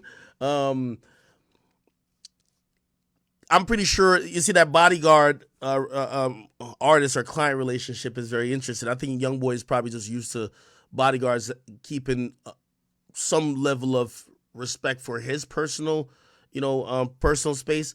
And I think the dude started off wrong by just walking into the room. And, I guess the other securities may have known because somebody should have told him, but clearly he expected this bodyguard not to come in the room and be like, hey, I'm the new bodyguard, and try to fist bump him. He thought that was like being extra. And obviously, if y'all having those moments already, it's just not going to work. You get what I mean? So I said, play the video. I played the video already. There was another one, I believe, where he was talking about. Y'all must have forgot. I think he just called. He was explaining why he thought it was weird. Let me see. Is it this? No. He talked about getting shot. He said he got shot and like how Jeezy kind of like didn't give a fuck about, but whatever. Anyway, cool. Again, I'm gonna have to run in a bit because I have to be a guest on the community tonight. So I appreciate all you guys for rocking with me as much as you can. I'll see if there's any more topics to be done. By the way, salute to Pooh Shiesty, who looked like he's absolutely chilling in jail. My boy got a little Richard Millie. You know what I mean? Got the haircut all right. You know what I mean? They be playing Fortnite Mobile. In jail? Hell yeah, bro. Oh shit, he got the Timbs on. They look fresh as well. Yo, this nigga's so chilling in prison. He got 2 watches. Like, you know what I mean? Like, damn, 2 watches, not even fucking 1. So he looked like he's chilling. T-shirts. And well, listen, in prison, that's a Richard Millie nigga. He said just ordered 2 Ferraris off a jail call. I'm real rich. Make sure your maker cover up my name before you keep the bitch. Damn. I ain't gonna lie, man. Look like, he's adjusted really well. And I think he's coming home like next year, maybe the year after. Keep in mind what he went to jail for. I think they helped him out a lot. He shot somebody in the ass while going to buy some weed in Jordans and took the nigga money or took the weed or whatever the case is. He pulled up in a McLaren as well. So it was a whole clusterfuck of fuckery going on. However, it looked like he's, taking responsibility of whatever happened and doing his time, not crying, clearly trying to let people know he's straight. And I do think when he comes back out, granted, as long as it's not like too far from now, if he comes back in a year, he's good. I still think even within 2 years, he's good. I think Pooh Shiesty's one of them solid ass niggas. A nigga who just, we haven't heard anything. The only person who can fuck him up right now is 1090 Jake. If 1090 Jake come out with some shit saying he told nigga it's gonna be hell. Cause right now, Pooh Shiesty seem like one of the real niggas right now. You feel me? So unless 1090 Jake pull out a video where they're saying some crazy shit, I don't know, man. People are excited about him coming back. And honestly, like I like his accent and like his flow, I really like it, man. So hopefully he could be making some new music soon. All right, let me see what else is going on up in this bitch. All right, we talked about that. We could probably go over the Tink thing really quickly. I'll go to Shade Room. They probably have it better than me. So apparently Tink and Hitmaker. Yeah, so Tink and Hitmaker been dating. I had no idea, but Tink and Hitmaker apparently been in a romantic relationship. I thought they were only working together, but apparently they've been in a relationship. Tink randomly puts up a video, which this sounds kind of mad random. She puts up a video talking about she had an altercation with Hitmaker. This is how it went. And y'all, I need y'all to back me because it really sits and does her job. I sit and eat my food around it. I don't bother. So if I ever have to say something, it's valid and it means something. You know what I mean? So just understand, Hitmaker, you foul. And if you think to put the video out of me in the car, just understand I'm gonna have to let the clip go, and everybody's gonna get exposed. Cause I know how you've been playing. the label know how you've been playing, and I've been holding down, riding for you, and for you, leave me be, please. I've been riding for you and holding down. So if you were to even stand with you, and I've been holding a lot of things in, so we can play that game, and I know everybody understands my heart is pure. I just shouted the man out this morning, so this is absurd. I just gave him his props. Thank you for accepting me. And then I see you in the club, and you understand what I'm saying? You understand what I'm saying? And y'all told me about that man. But let me just say, sometimes time reveals. You know what I'm saying? And I'm human, and I'm gonna make mistakes. And this probably was close to the biggest. You know, I've been through this before, and I'm not gonna be silent this time. People are playing in my pockets and playing in my face, and I'm not having it. And if I gotta get physical, that's what I gotta do. You understand? Like, I'm from Chicago at the end of the day, and I can't be anyone but myself. And I had a moment in that car where I had to get physical, and that's what it is. Don't play with me, and please, you know what I'm saying? Please don't get on this internet playing, because I have to defend myself. And Christian, when you see this, just understand you're foul. That's all I need you to know. And you tweaking with a real one. You know what I'm saying? That goes through the trenches with you. Everybody told me to let that go, and everybody told me be careful working with him, and I never seen it until now. And this has been going on since May. So y'all, this ain't nothing new. I just have to express it because it may drop, it may leave, and that's it. New music is on the way. Okay. Now she said a lot, but still said a little. But basically what I got from it is that she's trying to jump the gun and beat Hitmaker to him possibly releasing a video. So she's threatening to expose him. However, there's no signs of proof that Hitmaker took it to the internet. I don't know why women love using this internet shit, talking about exposing people, but whatever. I'm gonna still stand on being a real not gonna put no Hitmaker responded. Footage out of her. I want to go live. Tory Lane should have gone live.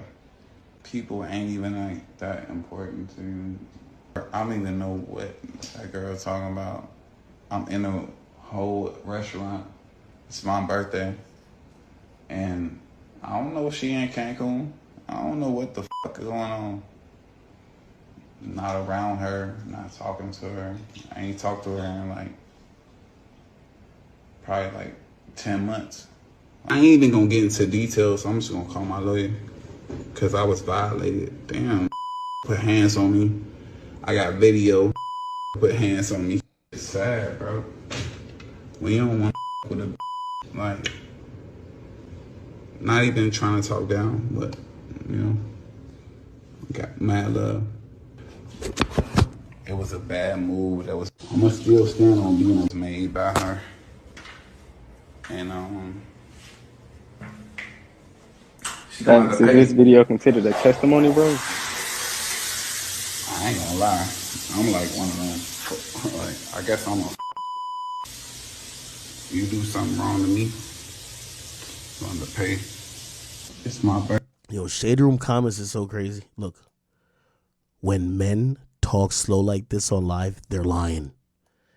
There's no time women ever think men ain't lying. Birthday, right? Today is my birthday. I ain't do nothing to that person. Ate a whole full meal. Didn't even know if that person was in the room. Or in a restaurant at all. Never knew. This ain't the first time. So let's be clear. It's not the first time. We'll see what the other girl is too. I ain't really know. Telling no situation about no first time she done went and did put hands on somebody. Okay, I'm trying to decode this a little bit. This he is talking slow. I ain't gonna lie. So apparently, right? And I'm gonna kind of just break it down what I kind of could tell already. Them two is in some type of relationship or was. Tink is stalking a nigga, clearly. If the nigga's in, they make up all type of bullshit to if the nigga's in Cancun and y'all don't talk, how the fuck do you show up to the same restaurant at the same time as him? Like, no type of lottery could you win that motherfucking chance. You're stalking him. It's his birthday. Y'all probably fell out. You probably was trying to surprise him. He's probably there with some bitches. Somehow, like, y'all end up talking later. Whatever happens, you don't like it. You start punching on him. He probably took his phone out like most men do when women attack like rabid animals. And he probably, like, while cussing with her, said, yo, I'm about to put the video out. She runs online because a woman running online first always makes her the victim. And Shade Room was eating her up. Shade Room was like, yo, like, if you see the comments on this first one, where Tink was talking, somebody said, if Tink getting on the internet and speaking on it on some BS is deep, and I believe her, because she never on some drama shit. You don't know these people's regular lives. How do you know she not on some drama shit? Maybe she's always on drama shit. You just never ever seen it because it never came online before, right? Somebody else is shaking this in her voice. Ooh, I don't like that. He got my girl fucked up because you really don't hear nothing about her from her. So already they're picking sides and they're saying she's right. But clearly we now get to find out after hearing what she's saying that she got physical and he's saying he got hands put on him. She beat his ass. Right? Okay, let's continue. I'm trying to like make this make sense. Y'all gotta stop painting no narrative, stop doing that or whatever on the internet. Ultimately, I never me and Tink, like, that's me and Trinity, like, to be honest with you, I love Trinity. We love each other. We're going through a breakup. You guys are allowing this girl to go say something like she never did nothing to her or any of that whole situation. So let's be clear. I'm in Cancun. I didn't talk to her. Nothing. She posted whatever, happy birthday. I said, thank you very much. Never told her where I was at. We just, the way God worked, coincidentally, we happen to be in the same place. Like, so we're at the same restaurant. Y'all line. Either you invited the woman and she was there, or she's stalking you. It's either one. Like, I hate when people start doing this vague shit. Youngberg, you my guy, but still cut the lies out, all right? You either invited this woman to show up. You clearly was with other women too, right? You either invited your ex to show up, or your ex is stalking you and she showed up. But she wasn't randomly on vacation in the same country, same area, and at the same restaurant at the same time as you. Make this make sense, brother. I go sit down, I'm eating, she's sitting at the table next to me. That's what that is. So from there, we're eating. I didn't even notice she was in the spot until I guess a song played and she went and like stood up on the table at the. So I seen her. Out of respect, I got up, I ate my food, and I went to the club next door.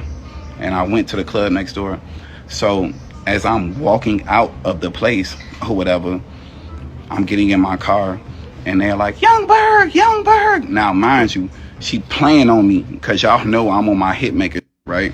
So her and her friends are saying like, yo, Youngberg, because I'm with a bunch of girls or whatever. And we're not dating, we're not in a relationship, you know what I'm saying? Like, we Okay, so now it's making a little bit more sense. Tink starts to troll Young Berg because he's with other bitches. But they start trolling him. His new name that he goes by is the equivalent of running up on G Herbo and saying, Lil Herb. Like, that's his old name. Young Berg is his old name. She's trying to antagonize him. We healing, we moving forward now. Ultimately, we have a business relationship, you know, so we work, we have a bunch of songs, we're working on an album right now. So I'm walking out. This also don't make sense. Y'all haven't talked in 10 months. God made y'all land at the same restaurant, same time, same place, different country. What? And so y'all haven't talked in 10 months. Y'all at the same restaurant. And also y'all working on an album while not talking? Nigga, come on, bro. Nigga. Out and they're like, Youngberg. And I went and proceeded and get in my car. I got in my car and long story short, she opened the car and put her hands on me. Now, I respect that. You know what I'm saying? From a woman that's upset or whatever, you see your ex man out, or you see a man out that you really care about, and you went about that. Now, ultimately, look, this is why I'm just saying it. I don't like how y'all trying to like change the narrative. Like, she went and said some shit and said it was a physical altercation because she know I got the footage of her putting her hands on me and doing whatever that happened last night. So at the end of the day, like, my whole thing is to be like, look, in reality, this ain't happened. She didn't, nothing happened between her. She lost her cool in the situation, and we still mad cool. Y'all gotta stop painting no narrative, stop doing that or whatever on the internet. Ultimately, I never, me and Tink, like, that's me and Trinity, like, to be. Okay, so basically he's saying he has to come online to make sure that through her confusing statement, nobody thinks he beat her up. Okay, that makes sense. As a guy, you got to really, they're going to assume blah blah, and I guess this is a picture of the incident. So he didn't put the video out; he put the picture out, and then I guess she came online to then clear it up. So back to Berg, Hitmaker. We've been dating for a long time, very long time. I've been silent about a lot of the things that I go through behind the scenes. I've been silent about our relationship. I've been silent about us fucking. I've been silent about the deals, the money, literally almost everything you can imagine, like shit P. In this situation, it's a buildup of things. It's number one, him asking me for money. Number one, him asking me for $2 million. Number two, him being upset that I want to create from my own source. A man that doesn't want to see you work on your own. Wait, what the fuck? So back to Berg. Why is he asking for $2 million? Hitmaker. We've been dating for a long time, very long time. I've been silent about a lot of the things that I go through behind the scenes. I've been silent about our relationship. I've been silent about us fucking. I've been silent about the deals, the money, literally almost everything you can imagine, like shit P. In this situation, it's a buildup of things. It's number one, him asking me for money. Number one, him asking me for $2 million. Number two, him being upset that I want to create from my own source. A man that doesn't want to see you work on your own, make money on your own, survive on your own, that's not love. You understand? So last night I was enraged. You feel me? I'm a very peaceful person, but I've been taking a lot. And the fact that I don't speak up is the reason why it seems, you know what I'm saying? So back to Berg, Hitmaker. We've been dating for a long time, very long time. Okay, all right. So she's basically saying he had put his hands on her. Classic toxic relationship shit.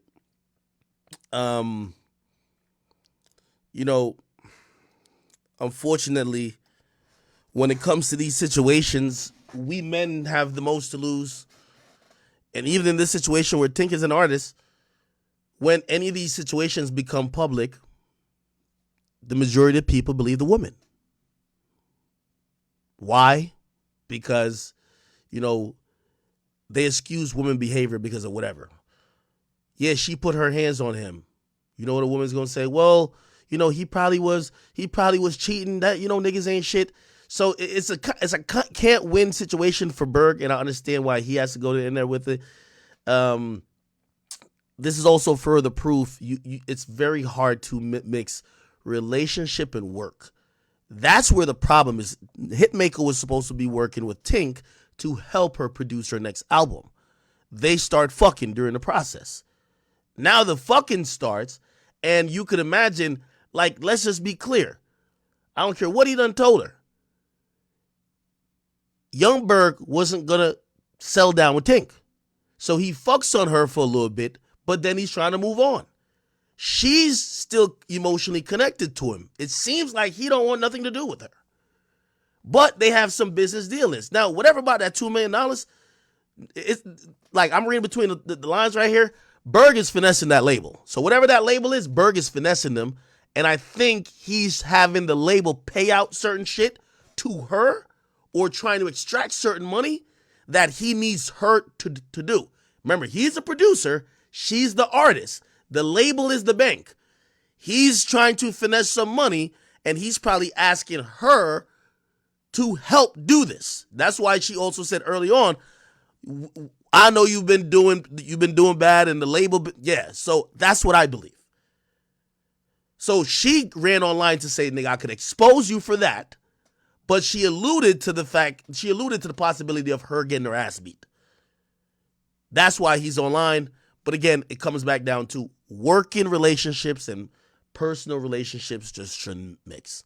Because now, as she's still working with him, they probably went through a breakup period where she didn't talk to him. That probably stopped the work, right? So they're not making music, or they're not in close, intimate spaces like working on or collaborating anymore.